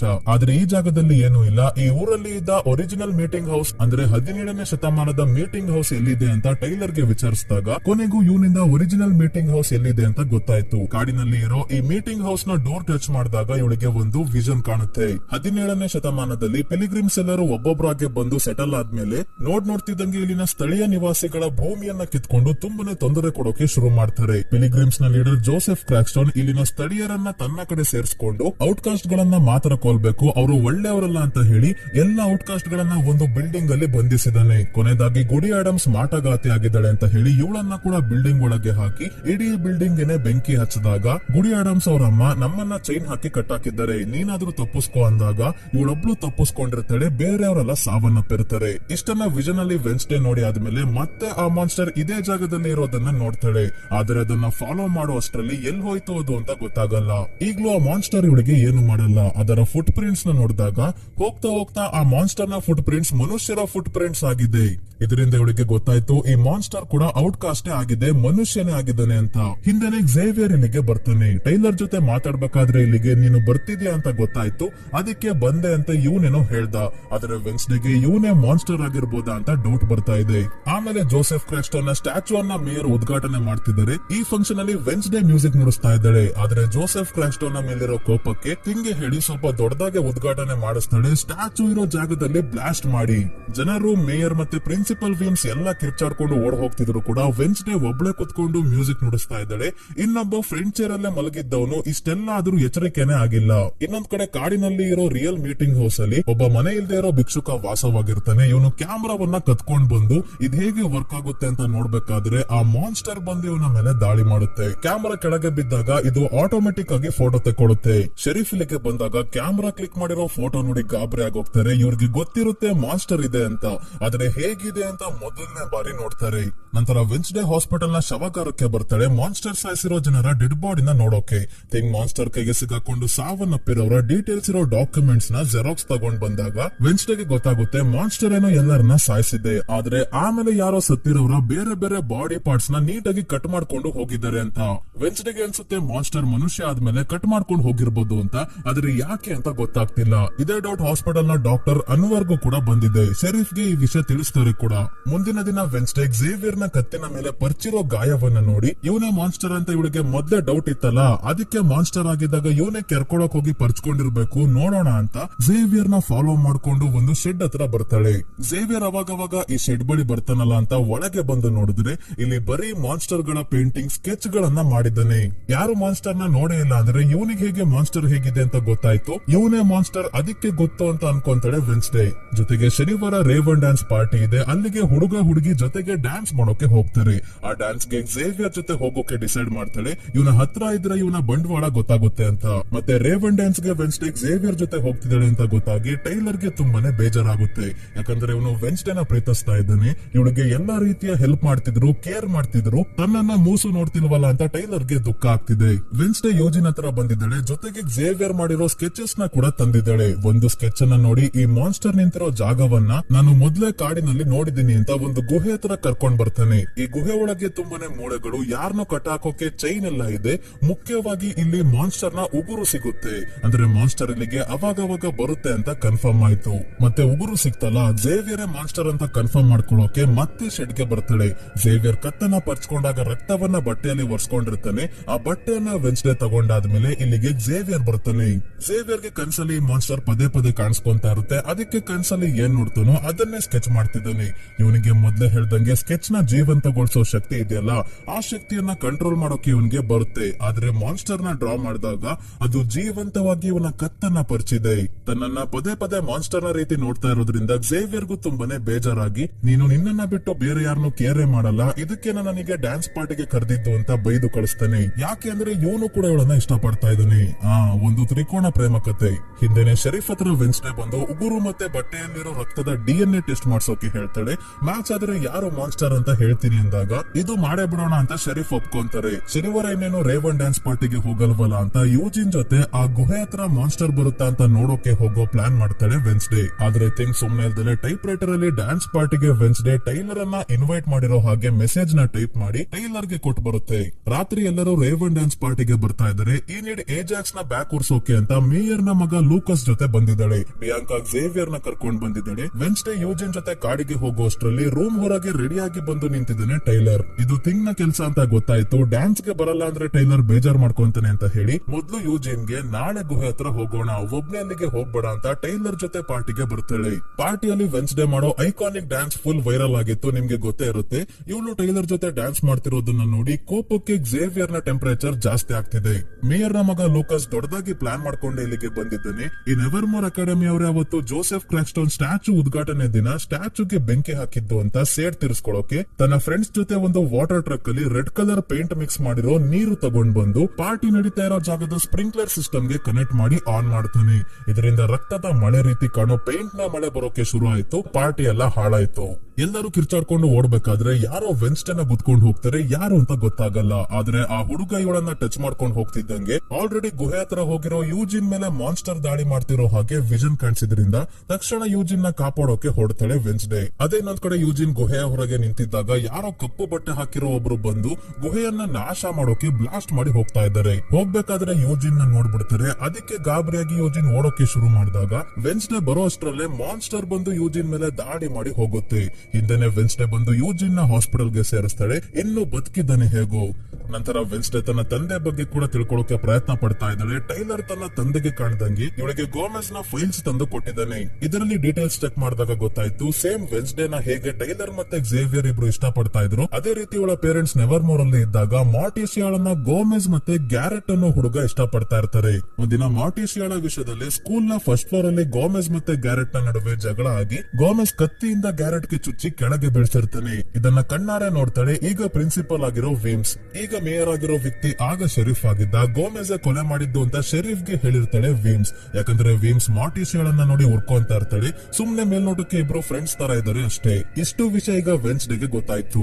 ಈಗ ಪೇರೆಂಟ್ಸ್ ವೀಕೆಂಡ್ ಶುರು ಆಗಿದೆ. ಅಂದ್ರೆ ನೆವರ್ಮೋರ್ ಅಕಾಡೆಮಿಯಲ್ಲಿರೋ ಸ್ಟೂಡೆಂಟ್ಸ್ ನ ಪೇರೆಂಟ್ಸ್ ಬಂದು ಮಕ್ಕಳ ಜೊತೆ ವೀಕೆಂಡ್ ಅಲ್ಲಿ ಕಾಲ ಕಳಿಬಹುದು. ವೆನ್ಸ್ಡೇಯ ಪೇರೆಂಟ್ಸ್ ಮತ್ತೆ ತಮ್ಮ ಪಕ್ಸ್ಲಿ ಕೂಡ ಬಂದಿದ್ದಾನೆ. ಡಾಕ್ಟರ್ ವ್ಯಾಲರಿ ಜೊತೆ ನೆಕ್ಸ್ಟ್ ಥೆರಪಿ ಸೆಷನ್ ಗೆ ಇವಳ ತಂದೆ ತಾಯಿ ಕೂಡ ಬಂದಾಗ ತಪ್ಪಾದ ಜಾಗದಲ್ಲಿ ಇವಳ ತಂದೆಯ ಕೊಲೆ ಕೇಸ್ ವಿಷಯ ಎತ್ತುತ್ತಾಳೆ ವೆನ್ಸ್ಡೇ. ಗೋಮೆಸ್ ಇವಳಿಗೆ ಸತ್ಯ ಹೇಳೋಣ ಅಂದ್ರೂ ಮಾರ್ಟಿಸಿಯಾ ಕೇಳಲ್ಲ. ಹಾಗಾಗಿ ವೆನ್ಸ್ಡೇ ಕೋಪ ಮಾಡ್ಕೊಂಡು ಹೋಗ್ತಾಳೆ. ಹಿಂದೆನೆ ಹಾಸ್ಪಿಟಲ್ ನ ಶವಾಗಾರದಲ್ಲಿ ಡಾಕ್ಟರ್ ಅನ್ವರ್ ಆತ್ಮಹತ್ಯೆ ಮಾಡ್ಕೊಂಡು ಸಾವನ್ನಪ್ಪಿದರೆ. ಸೂಸೈಡ್ ನೋಟ್ ಅಲ್ಲಿ 32 ವರ್ಷದ ಹಿಂದೆ ಗ್ಯಾರೆಟ್ ಅನ್ನೋ ಹುಡುಗನ ನಕಲಿ ಪೋಸ್ಟ್ ಮಾರ್ಟಮ್ ರಿಪೋರ್ಟ್ ಕೊಟ್ಟಿದ್ದೆ. ಅದಕ್ಕೆ ಗಿಲ್ಟ್ ಅಲ್ಲಿ ಆತ್ಮಹತ್ಯೆ ಮಾಡ್ಕೊಂಡಿರೋದಾಗಿ ಬರೆದಿದ್ದಾರೆ ಅನ್ವರ್. ಅಂದ್ರೆ ಗೋಮೆಸ್ ಸಾಯಿಸಿದ್ದು ಇದೇ ಗ್ಯಾರೆಟ್ ನ. ಆಗ ಅರೆಸ್ಟ್ ಆದ್ಮೇಲೆ ಜೈಲಿಂದ ಹೊರಗೆ ಬರೋಕೆ ಡಾಕ್ಟರ್ ಅನ್ವರ್ ಕೈಯಲ್ಲಿ ನಕಲಿ ಪೋಸ್ಟ್ ಮಾರ್ಟಮ್ ರಿಪೋರ್ಟ್ ಮಾಡಿಸಿ ತಮ್ಮ ಇನ್ಫ್ಲೂಯೆನ್ಸ್ ನ ಬಳಸಿ ಜೈಲಿಂದ ಹೊರಗೆ ಬಂದಿದ್ದ ಗೋಮೆಸ್. ಆದ್ರೆ ಈಗ ಮತ್ತೆ ಅವನನ್ನ ಅರೆಸ್ಟ್ ಮಾಡೋಕೆ ಪ್ರೂಫ್ ಸಿಕ್ಕಿದೆ ಅಂತ ಶೆರೀಫ್ ಸೀದಾ ನೆವರ್ಮೋರ್ ಅಕಾಡೆಮಿಗೆ ಬಂದು ಎಲ್ಲರ ಮುಂದೆನೆ ಗೋಮೆಸ್ ನ ಅರೆಸ್ಟ್ ಮಾಡ್ಕೊಂಡು ಹೋಗ್ತಾರೆ. ವೆನ್ಸ್ಡೇ ತನ್ನ ತಂದೆಯನ್ನ ಮೀಟ್ ಮಾಡೋಕೆ ಪೊಲೀಸ್ ಸ್ಟೇಷನ್ ಗೆ ಬಂದಾಗ ಸತ್ಯ ಏನು ಅಂತ ವೆನ್ಸ್ಡೇಗೆ ಹೇಳ್ತಾರೆ. 32 ವರ್ಷಗಳ ಹಿಂದೆ ರೇವನ್ ಡ್ಯಾನ್ಸ್ ಪಾರ್ಟಿ ಇದ್ದ ದಿನ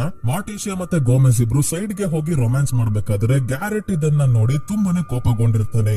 ಮತ್ತೆ ಕತ್ತಿಯಿಂದ ಗೋಮೆಸ್ ಮೇಲೆ ಹಲ್ಲೆ ಮಾಡಿದಾಗ ಇಬ್ಬರ ನಡುವೆ ದೊಡ್ಡ ಫೈಟ್ ನಡೆಯುತ್ತೆ. ಕೊನೆಗೆ ಗ್ಯಾರೆಟ್ ಕೈಯಲ್ಲಿ ಇದ್ದ ಕತ್ತಿ ಗೋಮೆಸ್ ತಗೊಂಡು ಗ್ಯಾರೆಟ್ ನ ಚುಚ್ಚೋದಿಲ್ಲ, ತನ್ನನ್ನ ಕಾಪಾಡ್ಕೊಳ್ಳೋಕೆ ಅಡ್ಡ ಇಡ್ಕೊಂತಾನೆ ಅಷ್ಟೇ. ಗ್ಯಾರೆಟ್ ಗೋಮೆಸ್ ನ ಹತ್ರ ಬಂದಾಗ ಕತ್ತಿಯುನ ಹೊಟ್ಟೆಗೆ ಚುಚ್ಕೊಂಡು ಮೇಲಿಂದ ಕೆಳಗೆ ವೀಮ್ಸ್ ಮುಂದೆ ಬೀಳ್ತಾನೆ. ಇಷ್ಟು ಆಗಿದ್ದು ಅಂತ ಗೋಮೆಸ್ ಹೇಳಿದ್ರು ವೆನ್ಸ್ಡೇಗೆ ನಂಬಿಕೆ ಬರ್ತಿಲ್ಲ. ತನ್ನ ತಂದೆ ಕೊಲೆ ಮಾಡಿರೋದಕ್ಕೆ ಸಾಧ್ಯನೇ ಇಲ್ಲ, ಏನೋ ಮುಚ್ಚಿಡ್ತಾ ಇದ್ದಾರೆ ಅಂತ ಅನ್ಕೊಂತಾಳೆ. ಇಲ್ಲಿಂದ ವೆನ್ಸ್ಡೇ ಶೆರೀಫ್ ಹತ್ರ ಬಂದಾಗ ಸಾವನ್ನಪ್ಪಿರೋದು ಗ್ಯಾರೆಟ್ ಅಷ್ಟೇ ಅಲ್ಲ, ಅವನು ಸತ್ತ ಅಂತ ದುಃಖದಲ್ಲಿ ಅವ್ರ ಅಮ್ಮ ಆತ್ಮಹತ್ಯೆ ಮಾಡ್ಕೊಂಡ್ರು. ಅವರಪ್ಪ ಕುಡ್ದು ಸಾವನ್ನಪ್ಪಿರ್ತಾರೆ. ಆಮೇಲೆ ಗ್ಯಾರೆಟ್ ನ ತಂಗಿ ಅನಾಥೆ ಆದ್ಲು ಅಂತ ಅವಳನ್ನ ಯುಕೆಗೆ ಕಳ್ಸಿರ್ತಾರೆ. ಅಲ್ಲಿ ಅವಳು ಕೂಡ ನೀರಲ್ಲಿ ಮುಳುಗಿ ಸಾವನ್ನಪ್ಪಿರ್ತಾಳೆ. ಇನ್ನೊಂದು ಇಂಪಾರ್ಟೆಂಟ್ ವಿಷಯ, DNA ಟೆಸ್ಟ್ ಗೆ ಮಾನ್ಸ್ಟರ್ ನ ಉಗುರು ಮತ್ತೆ ಝೇವಿಯರ್ ನ ರಕ್ತ ಆಗಿರೋ ಬಟ್ಟೆ ತಂದು ಕೊಟ್ಟಿದ್ಲಲ್ಲ, ಅದು ಕೂಡ ಮ್ಯಾಚ್ ಆಗಿಲ್ಲ. ವೆನ್ಸ್ಡೇ ತನ್ನ ತಾಯಿಗೆ ಸತ್ಯ ಏನು ಅಂತ ಕೇಳಿದಾಗ ಕೊನೆಗೂ ಮಾರ್ಟಿಸಿಯಾ ಸತ್ಯ ಹೇಳ್ತಾಳೆ. ಅವತ್ತು ಗ್ಯಾರೆಟ್ ನ ಸಾಯಿಸಿದ್ದು ಗೋಮೆಸ್ ಅಲ್ಲ, ಮಾರ್ಟಿಸಿಯಾನೇ. ಗ್ಯಾರೆಟ್ ಹುಚ್ಚನ ರೀತಿ ಆಡ್ತಾ ಇರ್ತಾನೆ. ಬಾಯಲ್ಲಿ ನೊರೆ ಬರೋದ್ರ ಜೊತೆಗೆ ಕಣ್ಣು ಒಂದು ಮಾನ್ಸ್ಟರ್ ನ ರೀತಿ ಆಗಿರುತ್ತೆ. ಗೋಮೆಸ್ಗೆ ಇವನೇನಾದ್ರೂ ಮಾಡ್ಬಿಡ್ತಾನೆ ಅಂತ ಮಾರ್ಟಿಸಿಯಾ ಕೂಡ ಅಡ್ಡಕ್ಕೆ ಕತ್ತಿ ಹಿಡ್ಕೊಂಡು ನಿಂತ್ಕೊಂತಾಳೆ ಅಷ್ಟೇ. ಗ್ಯಾರೆಟ್ ಫೈಟ್ ಮಾಡೋಕೆ ಬಂದು ತನ್ನ ಹೊಟ್ಟೆಗೆ ಕತ್ತಿ ಚುಚ್ಕೊಡೋ ಹಾಗೆ ಮಾಡ್ಕೊಂತಾನೆ. ಆದ್ರೆ ಇವಳು ತಗ್ಲಾಕೋಬಾರ್ದು ಅಂತ ಗೋಮೆಸ್ ಎಲ್ಲವನ್ನ ತನ್ನ ಮೈ ಮೇಲೆ ಎಳ್ಕೊಂಡಿರ್ತಾರೆ. ಈ ವಿಷಯ ಕೇಳಿ ಮಾರ್ಟಿಸಿಯಾಗೆ 30 ವರ್ಷದಿಂದ ಕಂಡಿಡಿಯೋಕೆ ಆಗದೆ ಇರೋದನ್ನ ವೆನ್ಸ್ಡೇ ಕೇವಲ 30 ಸೆಕೆಂಡ್ಸ್ ಅಲ್ಲೇ ಕಂಡಿಡಿತಾಳೆ. ಅದೇ ಗ್ಯಾರೆಟ್ ಗೆ ಯಾರೋ ವಿಷ ಕೊಟ್ಟಿದ್ರು ಅಂತ. ನೈಟ್ ಶೇಡ್ ಅನ್ನೋ ಒಂದು ಪಾಯ್ಸನ್ ಇದೆ, ಅದು ದೇಹ ಸೇರಿದಾಗ್ಲೇ ಬಾಯಲ್ಲಿ ನೊರೆ ಬರೋದು, ಕಣ್ಣು ಮಾನ್ಸ್ಟರ್ ತರ ಆಗೋದು, ಮತ್ತೆ ಆ ವಿಷ ದೇಹ ಸೇರಿದಾಗ ಹುಚ್ಚರ ರೀತಿ ಕೂಡ ಆಡ್ತಾರೆ. ವೆನ್ಸ್ಡೇ ಇದನ್ನ ಕನ್ಫರ್ಮ್ ಮಾಡ್ಕೊಳ್ಳೋಕೆ ಗ್ಯಾರೆಟ್ ನ ಸಮಾಧಿಯನ್ನಾಗೆದ್ದು ನೋಡಿದ್ರೆ ಇವನ ಬಾಡಿ ಸಂಪೂರ್ಣವಾಗಿ ಕೊಳ್ತೋಗಿಲ್ಲ, ಇನ್ನು ಚರ್ಮ ಎಲ್ಲ ಹಾಗೆ ಇದೆ. ಶೆರೀಫ್ ಕಡೆಯವರು ತಾಯಿ ಮಗಳು ಸಮಾಧಿ ಆಗಿತ್ತಾ ಇರೋದನ್ನ ನೋಡಿ ಇವರನ್ನ ಎಳ್ಕೊಂಡ್ ಬಂದು ಗೋಮೆಸ್ ಇರೋ ಸೆಲ್ ನ ಪಕ್ಕದ ಸೆಲ್ ಗೆ ಹಾಕ್ತಾರೆ. ಹೇಗೋ ವೆನ್ಸ್ಡೇ ಗ್ಯಾರೆಟ್ ನ ದೇಹದಿಂದ ಒಂದು ಬೆರಳನ್ನ ಕಟ್ ಮಾಡ್ಕೊಂಡ್ ಬಂದಿರೋದ್ರಿಂದ ಬೆರಳು ನೀಲಿ ಬಣ್ಣದಲ್ಲಿ ಇದೆ, ಚರ್ಮ ಕೂಡ ಹಾಗೆ ಇದೆ. ಇದೇ ಪ್ರೂಫ್ ಸಾಕು ಮಾರ್ಟಿಸಿಯಾ ಗ್ಯಾರೆಟ್ ನ ಕೊಂದಿರ್ಲಿಲ್ಲ ಅಂದಿದ್ರು ಕೂಡ ಅವನು ಸಾಯ್ತಿದ್ದ ಅಂತ ಪ್ರೂವ್ ಮಾಡೋಕೆ.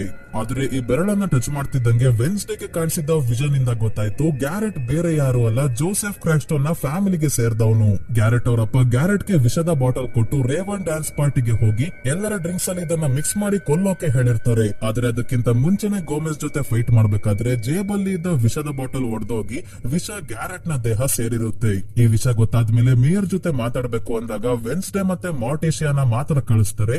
ಇಲ್ಲಿ ಗೊತ್ತಾಗೋದೇನಂದ್ರೆ ಆಗ ಶೆರೀಫ್ ಆಗಿದ್ದ ಮೇಯರ್ ಪೋಸ್ಟ್ ಮಾರ್ಟಮ್ ರಿಪೋರ್ಟ್ ನ ಡಾಕ್ಟರ್ ಅನ್ವರ್ ಗೆ ಹೇಳಿ ಚೇಂಜ್ ಮಾಡಿಸಿದ್ದು. ನಾವ್ ಅನ್ಕೊಂಡಂಗೆ ಗೋಮೆಸ್ ಮತ್ತೆ ಮಾರ್ಟಿಶಿಯಾ ಅಲ್ಲ. ಗ್ಯಾರೆಟ್ ಅವ್ರ ಅಪ್ಪಂಗೆ ಔಟ್ಕಾಸ್ಟ್ ಗಳನ್ನ ಕಂಡ್ರೆ ಆಗ್ತಿರಲ್ಲ, ನೆವರ್ ಮೋರ್ ಅಲ್ಲಿ ಇರೋರ್ನೆಲ್ಲ ಕೊಲ್ಲೋಕೆ ನೋಡಿದ್ದು ನಾನೇ ಅಂತ ಈ ಮೇಯರ್ ಹತ್ರ ಹೇಳ್ಕೊಂಡಿರ್ತಾರೆ. ಮೇಯರ್ ಬದುಕ್ತಾ ಇದ್ದಿದ್ದು ಗ್ಯಾರೆಟ್ ಅವ್ರ ಅಪ್ಪನ ದುಡ್ಡಲ್ಲೇ. ಹಾಗಾಗಿ ಗ್ಯಾರೆಟ್ ವಿಷದಿಂದ ಸಾವನ್ನಪ್ಪಿದ್ದು ಅನ್ನೋದು ಗೊತ್ತಾಗಬಾರ್ದು, ವಿಷ ಹೊರಗೆ ಬಂದ್ರೆ ಸಮಸ್ಯೆ ಆಗುತ್ತೆ ಅಂತ ಮೇಯರ್ ಎಲ್ಲವನ್ನ ಮುಚ್ಚಾಕಿರ್ತಾರೆ. ಅದಾದ 1 ವರ್ಷದ ಒಳಗೆ ಶರೀಫ್ ಆಗಿದ್ದವರು ಮೇಯರ್ ಕೂಡ ಆಗ್ತಾರೆ ಗ್ಯಾರೆಟ್ ನ ಸಹಾಯದಿಂದ. ಈ ವಿಷಯ ನಾವು ಹೊರಗೆ ತರಬಾರ್ದು ಅಂದ್ರೆ ಗೋಮೆಸ್ ಮೇಲಿರೋ ಚಾರ್ಜಸ್ ಎಲ್ಲ ವಜಾಗೊಳಿಸಿ ಅವರನ್ನ ಜೈಲಿಂದ ಬಿಡುಗಡೆ ಮಾಡಬೇಕು ಅಂತ ವೆನ್ಸ್ಡೇ ಮತ್ತೆ ಮಾರ್ಟಿಶಿಯಾ ಹೇಳಿದಾಗ ಇದಕ್ಕೆ ಮೇಯರ್ ಒಪ್ಕೊಂತಾರೆ. ಎಲ್ಲಾ ಕಳ್ಳಾಟ ಮೇಯರ್ದೆ, ಆದ್ರೂ ಏನು ಮಾಡೋಕಾಗ್ತಿಲ್ಲ ಅಂತ ಶರೀಫ್ ಗೋಮೆಸ್ ನ ಬಿಟ್ ಕಳಿಸ್ತಾರೆ. ಸೊ ಪೇರೆಂಟ್ಸ್ ವೀಕೆಂಡ್ ಮುಗಿಯುತ್ತೆ. ಪೇರೆಂಟ್ಸ್ ಎಲ್ಲ ತಮ್ಮ ತಮ್ಮ ಮನೆಗೆ ಹೊರಟಾಗ ಮಾರ್ಟಿಶಿಯಾ ಹೋಗೋಕ್ಕೂ ಮುಂಚೆ ವೆನ್ಸ್ಡೇಗೆ ಇವಳು ನೆವರ್ ಮೋರ್ ಅಲ್ಲಿ ಇದ್ದಾಗ ಇಯರ್ ಬುಕ್ ಅಂತ ಮ್ಯಾಗಝಿನ್ ತರ ಕೊಟ್ಟಿರ್ತಾರೆ. ಅದನ್ನ ವೆನ್ಸ್ಡೇಗೆ ಕೊಟ್ಟು ಹೋಗ್ತಾಳೆ. ಈ ಮ್ಯಾಗಝಿನ್ ಅಲ್ಲಿ ಮಾರ್ಟಿಶಿಯಾ ಮತ್ತೆ ಪ್ರಿನ್ಸಿಪಲ್ ವೀಮ್ಸ್ ಇಬ್ರು ಟ್ಯಾಲೆಂಟ್ ಶೋ ಅಲ್ಲಿ ಪಾರ್ಟಿಸಿಪೇಟ್ ಮಾಡಿರೋ ಫೋಟೋನ ನೋಡಿದಾಗ ವೆನ್ಸ್ಡೇಗೆ ಗೊತ್ತಾಯ್ತು ಪ್ರಿನ್ಸಿಪಲ್ ವೀಮ್ಸ್ ನ ಪವರ್ ರೂಪ ಬದಲಾಯಿಸೋದು. ಅವರು ಒಬ್ರು ಶೇಪ್ ಶಿಫ್ಟರ್ ಅಂತ. ರೋವನ್ ಸಾವನ್ನಪ್ಪಿದ್ದಾನೆ, ಅವನ ಸಾವನ್ನ ಮುಚ್ಚಿಡೋಕೆ ವೀಮ್ಸ್ ಅವನ ರೂಪದಲ್ಲಿ ಬಂದಿದ್ರು. ಯಾಕೆ ಆ ರೀತಿ ಮಾಡಿದ್ರಿ ಅಂತ ಕೇಳೋಕೆ ಬಂದಾಗ ಪ್ರಿನ್ಸಿಪಲ್ ವೀಮ್ಸ್ ಹೇಳ್ತಾರೆ ಈ ಸ್ಕೂಲ್ ನ ಹೆಸರನ್ನ ಕಾಪಾಡೋಕೆ ಅದೆಲ್ಲ ಮಾಡ್ಬೇಕಾಗುತ್ತೆ ಅಂತ. ಹೀಗೆ ನಡಿಬೇಕಾದ್ರೆ ಒಂದಿನ ವೆನ್ಸ್ಡೇ ಬರ್ತ್ಡೇ ಅಂತ ಈನಿಡ್, ಝೇವಿಯರ್, ಬಿಯಾಂಕಾ ಮತ್ತೆ ಇನ್ನೊಂದಷ್ಟು ಜನ ಸ್ಟೂಡೆಂಟ್ಸ್ ಇವಳನ್ನ ಜೋಸೆಫ್ ಕ್ರಾಕ್ಸ್ಟನ್ ಸಮಾಧಿ ಇರೋ ಜಾಗಕ್ಕೆ ಕರ್ಕೊಂಡ್ ಬಂದು ಬರ್ತ್ಡೇ ಸರ್ಪ್ರೈಸ್ ಕೊಡ್ತಾರೆ. ಆದ್ರೆ ವೆನ್ಸ್ಡೇಗೆ ಬರ್ತ್ಡೇ ಮಾಡ್ಕೊಳ್ಳೋದಕ್ಕೆಲ್ಲ ಇಷ್ಟ ಇಲ್ಲ. ಆದ್ರೆ ಈ ಜಾಗದಲ್ಲಿ ಒಂದು ವಿಷನ್ ಕಾಣುತ್ತೆ. ಗೂಡಿ ಆಡಮ್ಸ್ ಒಂದು ಹಳೆ ಮನೆ ಮುಂದೆ ನಿಂತ್ಕೊಂಡು ಜೋಸೆಫ್ ಕ್ರಾಕ್ಸ್ಟನ್ ನ ತಡಿಬೇಕು ಅಂದ್ರೆ ಈ ಜಾಗವನ್ನ ನೀನು ಹುಡುಕ್ಬೇಕು ಅಂತ ವೆನ್ಸ್ಡೇಗೆ ಹೇಳಿ ಹೋಗ್ತಾಳೆ. ಅದೇ ಸ್ಕೂಲ್ ಅಲ್ಲಿ ಮೇಯರ್ಗೆ ಮತ್ತೆ ಜೆರಿಕೋ ಟೌನ್ ಗೆ ಅಂತ ತುಂಬಾನೇ ಡೊನೇಷನ್ಸ್ ಮಾಡ್ತಾರೆ ಪ್ರಿನ್ಸಿಪಲ್ ವೀಮ್ಸ್. ಹಾಗಾಗಿ ಮೇಯರ್ ಏನೇ ಘಟನೆ ನಡೆದ್ರು ನೆವರ್ ಮೋರ್ ಅಕಾಡೆಮಿ ಮೇಲೆ ಯಾವುದೇ ಆರೋಪ ಬರ್ದಿರೋ ಹಾಗೆ ನೋಡ್ಕೊಂತಿರ್ತಾರೆ. ಮುಂದಿನ ದಿನ ವೆನ್ಸ್ಡೇ ತನ್ನ ವಿಷನ್ ಅಲ್ಲಿ ಗುಡಿ ಆಡಮ್ಸ್ ತೋರಿಸಿದ ಮನೆ ಗೇಟ್ ನ ಸ್ಕೆಚ್ ಮಾಡ್ಕೊಂಡು ಝೇವಿಯರ್ ಗೆ ಬಂದು ತೋರಿಸಿದಾಗ ಇವನಿಗೂ ಆ ಮನೆ ಕನ್ಸಲ್ಲಿ ಕಾಣಿಸಿರುತ್ತೆ. ಅದನ್ನ ಡ್ರಾ ಕೂಡ ಮಾಡಿದ್ದಾನೆ. ಅಷ್ಟೇ ಅಲ್ಲ, ಈ ಮನೆ ಎಲ್ಲಿದೆ ಅಂತ ಕೂಡ ಗೊತ್ತು. ಗ್ಯಾರೆಟ್ ಮತ್ತೆ ಅವನ ಫ್ಯಾಮಿಲಿಯವರು ವಾಸವಾಗಿದ್ದ ಮನೆ ಇದು. ಅವರೆಲ್ಲ ಸಾವನ್ನಪ್ಪಿರೋದ್ರಿಂದ ಈಗ ಇಲ್ಲಿ ಯಾರು ವಾಸವಾಗಿಲ್ಲ. ವೆನ್ಸ್ಡೇ ಮನೆ ಹತ್ರ ಬಂದಾಗ ಆಲ್ರೆಡಿ ಇಲ್ಲಿಗೆ ಮೇಯರ್ ಬಂದಿರೋದನ್ನ ನೋಡಿ ಬಚ್ಚಿಟ್ಕೊಂಡಿದ್ದಾಗ ಮೇಯರ್ ಶರೀಫ್ ಗೆ ಫೋನ್ ಮಾಡಿ ಮಾನ್ಸ್ಟರ್ ನ ರಹಸ್ಯ ನನಗೆ ಗೊತ್ತಾಗಿದೆ, ನಿನ್ನ ಮಗನ ಕ್ಯಾಫೆಯಲ್ಲಿ ಮೀಟ್ ಮಾಡು ಅಂದಾಗ ಏನ್ ವಿಷಯ ಅಂತ ತಿಳ್ಕೊಳ್ಳೋಕೆ ಇವರ ಕಾರ್ ನ ಡಿಕ್ಕಿ ಒಳಗೆ ಕುತ್ಕೊಂತಾಳೆ ವೆನ್ಸ್ಡೇ. ಮೇಯರ್ ಕೆಫೆ ಹತ್ರ ಬಂದು ಕಾರ್ ಇಂದ ಇಳಿದು ಹೋಗ್ತಿದ್ದಂಗೆ ಒಂದು ನಂಬರ್ ಪ್ಲೇಟ್ ಇಲ್ದೇ ಇರೋ ಕಾರ್ ಬಂದು ಇವರನ್ನ ಗುತ್ಕೊಂಡು ಹೋಗ್ಬಿಡುತ್ತೆ. ಮಾನ್ಸ್ಟರ್ ನ ರಹಸ್ಯ ಮೇಯರ್ ಯಾರಿಗೂ ಹೇಳ್ಬಾರ್ದು ಅಂತಾನೆ ಆಕ್ಸಿಡೆಂಟ್ ಮಾಡಿದ್ದಾರೆ. ಆದ್ರೆ ಮೇಯರ್ ಸಾವನ್ನಪ್ಪಿಲ್ಲ, ಸೀರಿಯಸ್ ಆಗಿದ್ದಾರೆ. ಆ ಮನೆಯಲ್ಲಿ ಮೇಯರ್ ಏನ್ ನೋಡಿದ್ರು ಅಂತ ತಿಳ್ಕೊಳ್ಳೋಕೆ ಈನಿಡ್ ಮತ್ತೆ ಟೈಲರ್ ಜೊತೆ ಬಂದಾಗ ಮೇಯರ್ ಗೆ ಆಕ್ಸಿಡೆಂಟ್ ಮಾಡಿದ ಕಾರ್ ಇಲ್ಲೇ ಇದೆ. ಗ್ಯಾರೆಟ್ ನ ಫ್ಯಾಮಿಲಿಯವರು ಜೋಸೆಫ್ ಕ್ರಾಕ್ಸ್ಟನ್ ನ ಪೂಜಿಸ್ತಾ ಇದ್ರು ಅಂತ ಗೊತ್ತಾಗುತ್ತೆ. ಮತ್ತೆ ಈ ಮನೆಯ ಒಂದು ರೂಮ್ ಅಲ್ಲಿ ಯಾರೋ ವಾಸವಾಗಿರೋ ರೀತಿ ಕ್ಲೀನ್ ಆಗಿದೆ. ಫ್ರೆಶ್ ಆಗಿರೋ ಗುಲಾಬಿ ಹೂಗಳನ್ನ ಕೂಡ ಇಟ್ಟಿದ್ದಾರೆ. ಯಾರಿಲ್ಲಿ ವಾಸವಾಗಿರ್ಬೋದು ಅಂತ ಯೋಚನೆ ಮಾಡ್ಬೇಕಾದ್ರೆ ಗ್ಯಾರೆಟ್ ನ ತಂಗಿ ಲಾರೆಲ್ ಏನಾದ್ರೂ ಇನ್ನು ಜೀವಂತವಾಗಿದ್ದಾಳ ಅಂತ ಡೌಟ್ ಬರುತ್ತೆ. ಯಾಕಂದ್ರೆ ಲಾರೆಲ್ ನ ಇನಿಷಿಯಲ್ಸ್ ಇರೋ ಮ್ಯೂಸಿಕ್ ಬಾಕ್ಸ್ ಒಂದು ಸಿಗುತ್ತೆ. ಇದೇ ಸಮಯಕ್ಕೆ ಟೈಲರ್ ಕಿರ್ಚಾಡೋ ಶಬ್ದ ಕೇಳ್ತು ಅಂತ ಈ ರೂಮ್ ಇಂದ ಈನಿಡ್ ಮತ್ತೆ ವೆನ್ಸ್ಡೇ ಇಬ್ರು ಹೊರಗೆ ಬರೋಷ್ಟ್ರಲ್ಲಿ ಮಾನ್ಸ್ಟರ್ ಬಂದು ಇವರ ಮೇಲೆ ದಾಳಿ ಮಾಡುತ್ತೆ. ಮಾನ್ಸ್ಟರ್ ಇಂದ ತಪ್ಪಿಸ್ಕೊಂಡು ಇವರು ಬೇಸ್ಮೆಂಟ್ ಗೆ ಬಂದಾಗ ಗೊತ್ತಾಯ್ತು ಇಲ್ಲಿವರೆಗೂ ಮಾನ್ಸ್ಟರ್ ಯಾರ್ಯಾರನ್ನ ಸಾಯಿಸಿತೋ ಅವರ ಬಾಡಿ ಪಾರ್ಟ್ಸ್ ನ ಯಾರೋ ಕಟ್ ಮಾಡ್ಕೊಂಡು ಹೋಗ್ತಾ ಇದ್ರಲ್ಲ, ಆ ಕಟ್ ಮಾಡ್ಕೊಂಡು ಬಂದಿರೋ ಬಾಡಿ ಪಾರ್ಟ್ಸ್ ನ ಈ ಮನೆಯ ಬೇಸ್ಮೆಂಟ್ ಅಲ್ಲಿ ಪ್ರಿಸರ್ವ್ ಮಾಡಿ ಇಟ್ಟಿದ್ದಾರೆ. ಕೊನೆಗೂ ಇವರು ಮಾನ್ಸ್ಟರ್ ಇಂದ ತಪ್ಪಿಸ್ಕೊಂಡು ಗಾಯಗೊಂಡಿರೋ ಟೈಲರ್ ಹತ್ರ ಬಂದಾಗ ಹಿಂದೆನೆ ಝೇವಿಯರ್ ಕೂಡ ಬರ್ತಾನೆ. ಹಾಗಾಗಿ ಇವನೇ ಮಾನ್ಸ್ಟರ್ ಅಂತ ವೆನ್ಸ್ಡೇಗೆ ಇನ್ನೂ ಡೌಟ್ ಇದೆ. ಆಮೇಲೆ ಟೈಲರ್ ನ ಮನೆಗೆ ಬಂದು ಮಾನ್ಸ್ಟರ್ ಪರ್ಚಿರೋ ಗಾಯಕ್ಕೆ ಫಸ್ಟ್ ಏಡ್ ಮಾಡ್ಬೇಕಾದ್ರೆ ಇವರಪ್ಪ ಶರೀಫ್ ಬಂದ್ಬಿಡ್ತಾರೆ. ಇವರನ್ನ ವೆನ್ಸ್ಡೇ ಆ ಮನೆಗೆ ಕರ್ಕೊಂಡು ಹೋಗಿ ಬೇಸ್ಮೆಂಟ್ ಅಲ್ಲಿ ಏನಿತ್ತು ಅಂತ ತೋರ್ಸೋಕೆ ನೋಡಿದ್ರೆ ಇಲ್ಲಿ ಈಗ ಏನು ಇಲ್ಲ, ಖಾಲಿ ಹೊಡಿತಾ ಇದೆ. ಕಟ್ ಆಗಿರೋ ಬಾಡಿ ಪಾರ್ಟ್ಸ್ ಕೂಡ ಇಲ್ಲ. ಇದರಿಂದ ಕೋಪಗೊಂಡ ಶರೀಫ್ ವೆನ್ಸ್ಡೇ ಏನ್ ಮಾಡ್ತಿದ್ದಾಳೆ ಅಂತ ಪ್ರಿನ್ಸಿಪಲ್ ವೀಮ್ಸ್ ಗೆ ಹೇಳಿದಾಗ ಪ್ರಿನ್ಸಿಪಲ್ ಕೈಯಲ್ಲಿ ಬೈಸ್ಕೊಂತಾಳೆ. ಆಮೇಲೆ ಈನಿಡ್ ಕೂಡ ಮೊದಲನೇ ಬಾರಿ ವೆನ್ಸ್ಡೇ ಮೇಲೆ ಕೋಪ ಮಾಡ್ಕೊಂಡು ಬೈತಾಳೆ, ನಿನ್ನ ಫ್ರೆಂಡ್ ಆಗೋಕೆ ನಾನು ತುಂಬಾನೇ ಪ್ರಯತ್ನ ಪಟ್ಟೆ, ಆದ್ರೆ ನೀನು ಎಲ್ಲರನ್ನ ಯೂಸ್ ಮಾಡ್ಕೊಂತೀಯ ಅಷ್ಟೇ, ಯಾರನ್ನೂ ಕೇರೆ ಮಾಡಲ್ಲ. ನಿನ್ನ ಕೆಲಸ ಆದ್ರೆ ಸಾಕು, ನಾವು ಸತ್ರು ಪರವಾಗಿಲ್ಲ ಅಲ್ವಾ ಅಂತ ರೂಮ್ ಖಾಲಿ ಮಾಡ್ಕೊಂಡು ಬೇರೆ ರೂಮ್ ಗೆ ಹೋಗ್ತಾ ಇದ್ದಾಳೆ. ಇದರಿಂದ ವೆನ್ಸ್ಡೇಗೆ ತುಂಬಾನೇ ಬೇಜಾರಾಗಿದೆ, ಆದ್ರೂ ಅಳೋದಿಲ್ಲ. ವೆನ್ಸ್ಡೇ ಆ ಮನೆಯ ರೂಮ್ ಅಲ್ಲಿ ಇದ್ದ ಗ್ಯಾರೆಟ್ ನ ತಂಗಿ ಲಾರೆಲ್ ನ ಮ್ಯೂಸಿಕ್ ಬಾಕ್ಸ್ ಎತ್ಕೊಂಡ್ ಬಂದಿದ್ದಾಳೆ. ಈ ಮ್ಯೂಸಿಕ್ ಬಾಕ್ಸ್ ನ ಒಳಗೆ ವೆನ್ಸ್ಡೇ ಎಲ್ಲೆಲ್ಲಿ ಹೋಗಿದ್ದಾಳೆ, ಯಾರ್ಯಾರನ್ನ ಮೀಟ್ ಮಾಡಿದಳೋ ಆ ಸಂದರ್ಭದ ಫೋಟೋಸ್ ಎಲ್ಲ ಇದೆ. ಅಂದ್ರೆ ಅವಳ ಮೇಲೆ ಯಾರೋ ಗಮನ ಇಟ್ಟಿದ್ದಾರೆ. ಲಾರೆಲ್ ಬದುಕಿದ್ದು ಅವಳೆ ತನ್ನ ಫ್ಯಾಮಿಲಿಯ ಸಾವಿಗೆ ಕಾರಣ ಆದವರ ವಿರುದ್ಧ ಸೇಡ್ ತೀರಿಸ್ಕೋಬೇಕು ಅಂತ ಇದೆಲ್ಲ ಮಾಡ್ತಿರ್ಬೋದು ಅನ್ಕೊಂಡಿದ್ದಾಳೆ ವೆನ್ಸ್ಡೇ. ಇನ್ನೊಂದ್ ಕಡೆ ಹಾಸ್ಪಿಟಲ್ ಅಲ್ಲಿ ಇರೋ ಮೇಯರ್ ನ ಕೂಡ ಯಾರೋ ಕಪ್ಪು ಬಟ್ಟೆ ಹಾಕಿರೋ ವ್ಯಕ್ತಿ ಸಾಯಿಸ್ಬಿಡ್ತಾರೆ. ಇದೇ ರೀತಿ ಕಪ್ಪು ಬಟ್ಟೆ ಹಾಕಿದ್ದವ್ರೆ ಅವತ್ತು ಮಾನ್ಸ್ಟರ್ ಇದ್ದ ಗುಹೆನ ಕೂಡ ಬ್ಲಾಸ್ಟ್ ಮಾಡಿದ್ದು. ಇದಾದ್ಮೇಲೆ ಮೇಯರ್ ನ ಅಂತ್ಯ ಸಂಸ್ಕಾರ ಮಾಡ್ಬೇಕಾದ್ರೆ ಯಾರೋ ಬಚ್ಚಿಡ್ಕೊಂಡು ತನ್ನನ್ನ ನೋಡ್ತಾ ಇರೋದು ವೆನ್ಸ್ಡೇ ನೋಡಿ ಈ ವ್ಯಕ್ತಿಯನ್ನ ಫಾಲೋ ಮಾಡ್ಕೊಂಡ್ ಬಂದಾಗ ಗೊತ್ತಾಯ್ತು ಇವರು ಬೇರೆ ಯಾರು ಅಲ್ಲ, ವೆನ್ಸ್ಡೇಯ ಅಂಕಲ್ ಫೆಸ್ಟರ್, ಗೋಮೆಸ್ ಅವರ ತಮ್ಮ ಇವರು. ಇಡೀ ಸೀರೀಸ್ ಅಲ್ಲಿ ಮೊದಲನೇ ಬಾರಿ ವೆನ್ಸ್ಡೇ ಹಲ್ ಬಿಡ್ತಾ ಇರೋದನ್ನ ನೋಡ್ತೀವಿ. ಅಂಕಲ್ ನ ನೋಡಿ ಅಷ್ಟು ಖುಷಿ ಆಗಿದ್ದಾಳೆ. ಇದರಿಂದಾನೇ ಗೊತ್ತಾಗುತ್ತೆ ಅಂಕಲ್ ಫೆಸ್ಟರ್ ಜೊತೆ ತುಂಬಾನೇ ಕ್ಲೋಸ್ ಇದ್ದಾಳೆ ಅಂತ. ಅಂಕಲ್ ಫೆಸ್ಟರ್ ಗೆ ಇರೋ ಪವರ್ಸ್ ಏನಂದ್ರೆ ಇವರ ಕೈಯಿಂದಾನೇ ಎಲೆಕ್ಟ್ರಿಸಿಟಿ ಜನರೇಟ್ ಆಗುತ್ತೆ. ಯಾವಾಗ ಯಾರಿಗ್ ಬೇಕಾದ್ರೂ ಕರೆಂಟ್ ಶಾಕ್ ಕೊಡ್ತಾರೆ. ಸದ್ಯಕ್ಕೆ ಇವರು ಕ್ರಿಮಿನಲ್ ಕ್ರೈಮ್ ಮಾಡಿ ತಲೆ ಮರೆಸ್ಕೊಂಡು ಇಲ್ಲಿಗೆ ಬಂದಿದ್ದಾರೆ. ವೆನ್ಸ್ಡೇ ಇವರಿಗೆ ಬಚ್ಚಿಟ್ಕೊಳ್ಳೋಕೆ ಯೂಜಿನ್ ಜೇನು ಸಾಕಾಣಿಕೆ ಮಾಡೋ ಜಾಗ ಇದೆಯಲ್ಲ ಅಲ್ಲಿಗೆ ಕರ್ಕೊಂಡ್ ಬರ್ಬೇಕಾದ್ರೆ ದಾರಿಯಲ್ಲಿ ಮಾನ್ಸ್ಟರ್ ಬಗ್ಗೆ ಹೇಳಿ ಈಗ ಮಾನ್ಸ್ಟರ್ ನ ಡ್ರಾಯಿಂಗ್ ಇವರಿಗೆ ತೋರಿಸ್ತಾಳೆ. ಈ ಮಾನ್ಸ್ಟರ್ ಯಾವುದು ಅಂತ ಅಂಕಲ್ ಫೆಸ್ಟರ್ ಗೆ ಗೊತ್ತು. ಈ ಮಾನ್ಸ್ಟರ್ ನ ಹೆಸರು ಹೈಡ್ ಅಂತ.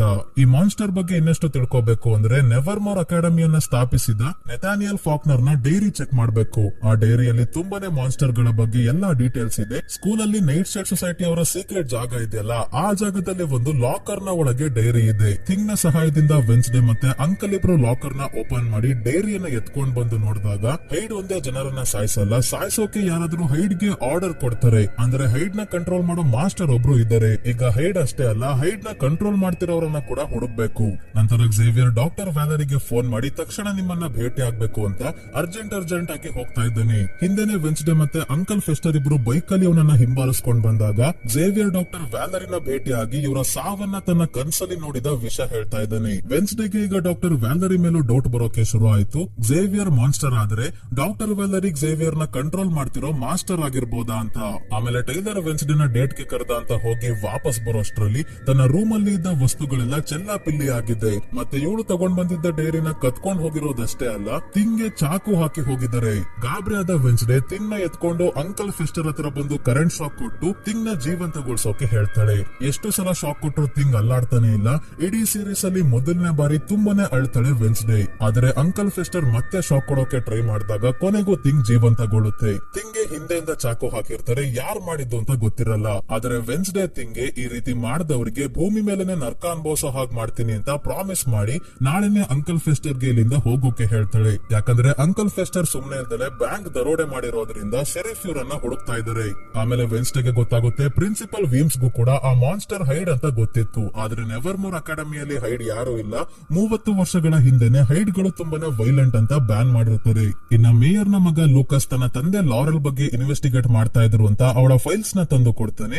ಲಾರೆಲ್ ಯುಕೆ ಯಲ್ಲಿ ನೀರಲ್ಲಿ ಮುಳುಗಿ ಸಾವನ್ನಪ್ಪಿರ್ತಾಳೆ. ಆದ್ರೆ ಬಾಡಿ ಸಿಕ್ಕಿರಲ್ಲ. ಹಾಗಾದ್ರೆ ಲಾರೆಲ್ ಬದುಕಿದ್ದಾಳೆ. ತನ್ನ ಫ್ಯಾಮಿಲಿಯ ಸಾವಿಗೆ ಕಾರಣ ಆದ ಮೇಯರ್ ವೆನ್ಸ್ಡೇ ಅವರ ಪೇರೆಂಟ್ಸ್ ಮತ್ತೆ ನೆವರ್ಮೋರ್ ಅಕಾಡೆಮಿಯನ್ನ ನಾಶ ಮಾಡೋಕೆ ಹೈಡ್ ನ ಎಚ್ಚರಗೊಳಿಸಿದಳೆ. ಹಾಗಾಗಿ ಇದೆಲ್ಲ ಇಲ್ಲಿಗೆ ನಿಲ್ಬೇಕು ಅಂತ ಸೀದಾ ವೆನ್ಸ್ಡೇ ಡಾಕ್ಟರ್ ವ್ಯಾಲರಿ ಹತ್ರ ಬಂದು ನಿಮ್ಮ ಬಗ್ಗೆ ಎಲ್ಲ ಗೊತ್ತಾಯ್ತು, ನೀವೇ ಲಾರೆಲ್ ಅಂತ ಎಲ್ಲಾ ವಿಷಯ ಹೇಳಿ ಹೋದ್ಮೇಲೆ ಹಿಂದೆನೆ ಹೈಡ್ ಬಂದು ಡಾಕ್ಟರ್ ವ್ಯಾಲರಿನ ಕೂಡ ಸಾಯಿಸಿ ಹೋಗುತ್ತೆ. ಅಲ್ಲಿಗೆ ಮಾನ್ಸ್ಟರ್ ನ ಕಂಟ್ರೋಲ್ ಮಾಡ್ತಿದ್ದು ಡಾಕ್ಟರ್ ವ್ಯಾಲರಿ ಅಲ್ಲ. ಹಾಗಾಗಿ ಝೇವಿಯರ್ ನ ಹಿಡಿದ್ರೆ ಪಕ್ಕ ಎಲ್ಲಾ ವಿಷಯ ಹೊರಗೆ ಬರುತ್ತೆ ಅಂತ ಝೇವಿಯರ್ ಡ್ರಾಯಿಂಗ್ ಮಾಡೋ ಶೆಡ್ ಗೆ ಬಂದಾಗ ವ್ಯಾಲರಿ ಸಾವನ್ನಪ್ಪಿರೋ ಡ್ರಾಯಿಂಗ್ ಕೂಡ ಮಾಡಿದ್ದಾನೆ. ಅಷ್ಟೇ ಅಲ್ಲ, ಇಲ್ಲಿ ರೋವನ್ ನ ಇನ್ಹೇಲರ್, ವ್ಯಾಲರಿ ಅವರ ನೆಕ್ಲೆಸ್, ಯೂಜಿನ್ ನ ಕನ್ನಡಕ ಎಲ್ಲ ಸಿಕ್ಕಿದಾಗ ಇವನೇ ಮಾನ್ಸ್ಟರ್ ಅಂತ ಇಲ್ಲಿಗೆ ಮೊದಲೇ ಬಂದಿದ್ದ ಶೆರೀಫ್ ಗೂ ಕೂಡ ಗೊತ್ತಾಯ್ತು. ಹಾಗಾಗಿ ಝೇವಿಯರ್ ನ ಅರೆಸ್ಟ್ ಮಾಡ್ಕೊಂಡು ಹೋಗ್ತಾರೆ. ನಂತರ ಥಿಂಗ್ಗೆ ಯಾರೋ ಚಾಕು ಹಾಕಿದ ವಿಷಯ ಗೊತ್ತಾಗಿ ಈನಿಡ್ ವೆನ್ಸ್ಡೇ ಅವರ ರೂಮ್ ಗೆ ವಾಪಸ್ ಬರ್ತಾಳೆ. ಮತ್ತೆ ಲವ್ ಟ್ರಯಾಂಗಲ್ ಬ್ರೇಕ್ ಆಯ್ತು. ಈಗ ನಾನು ನೀನು ಇಬ್ರೆ ಅಂತ ವೆನ್ಸ್ಡೇ ಟೈಲರ್ ಹತ್ರ ಬಂದು ಇವನಿಗೆ ಕಿಸ್ ಮಾಡಿದಾಗ ಡಾಕ್ಟರ್ ವ್ಯಾಲರಿನ ಮಾನ್ಸ್ಟರ್ ಆಗಿರೋ ಟೈಲರ್ ಕೊಲ್ತಾ ಇರೋ ವಿಷನ್ ಕಾಣುತ್ತೆ.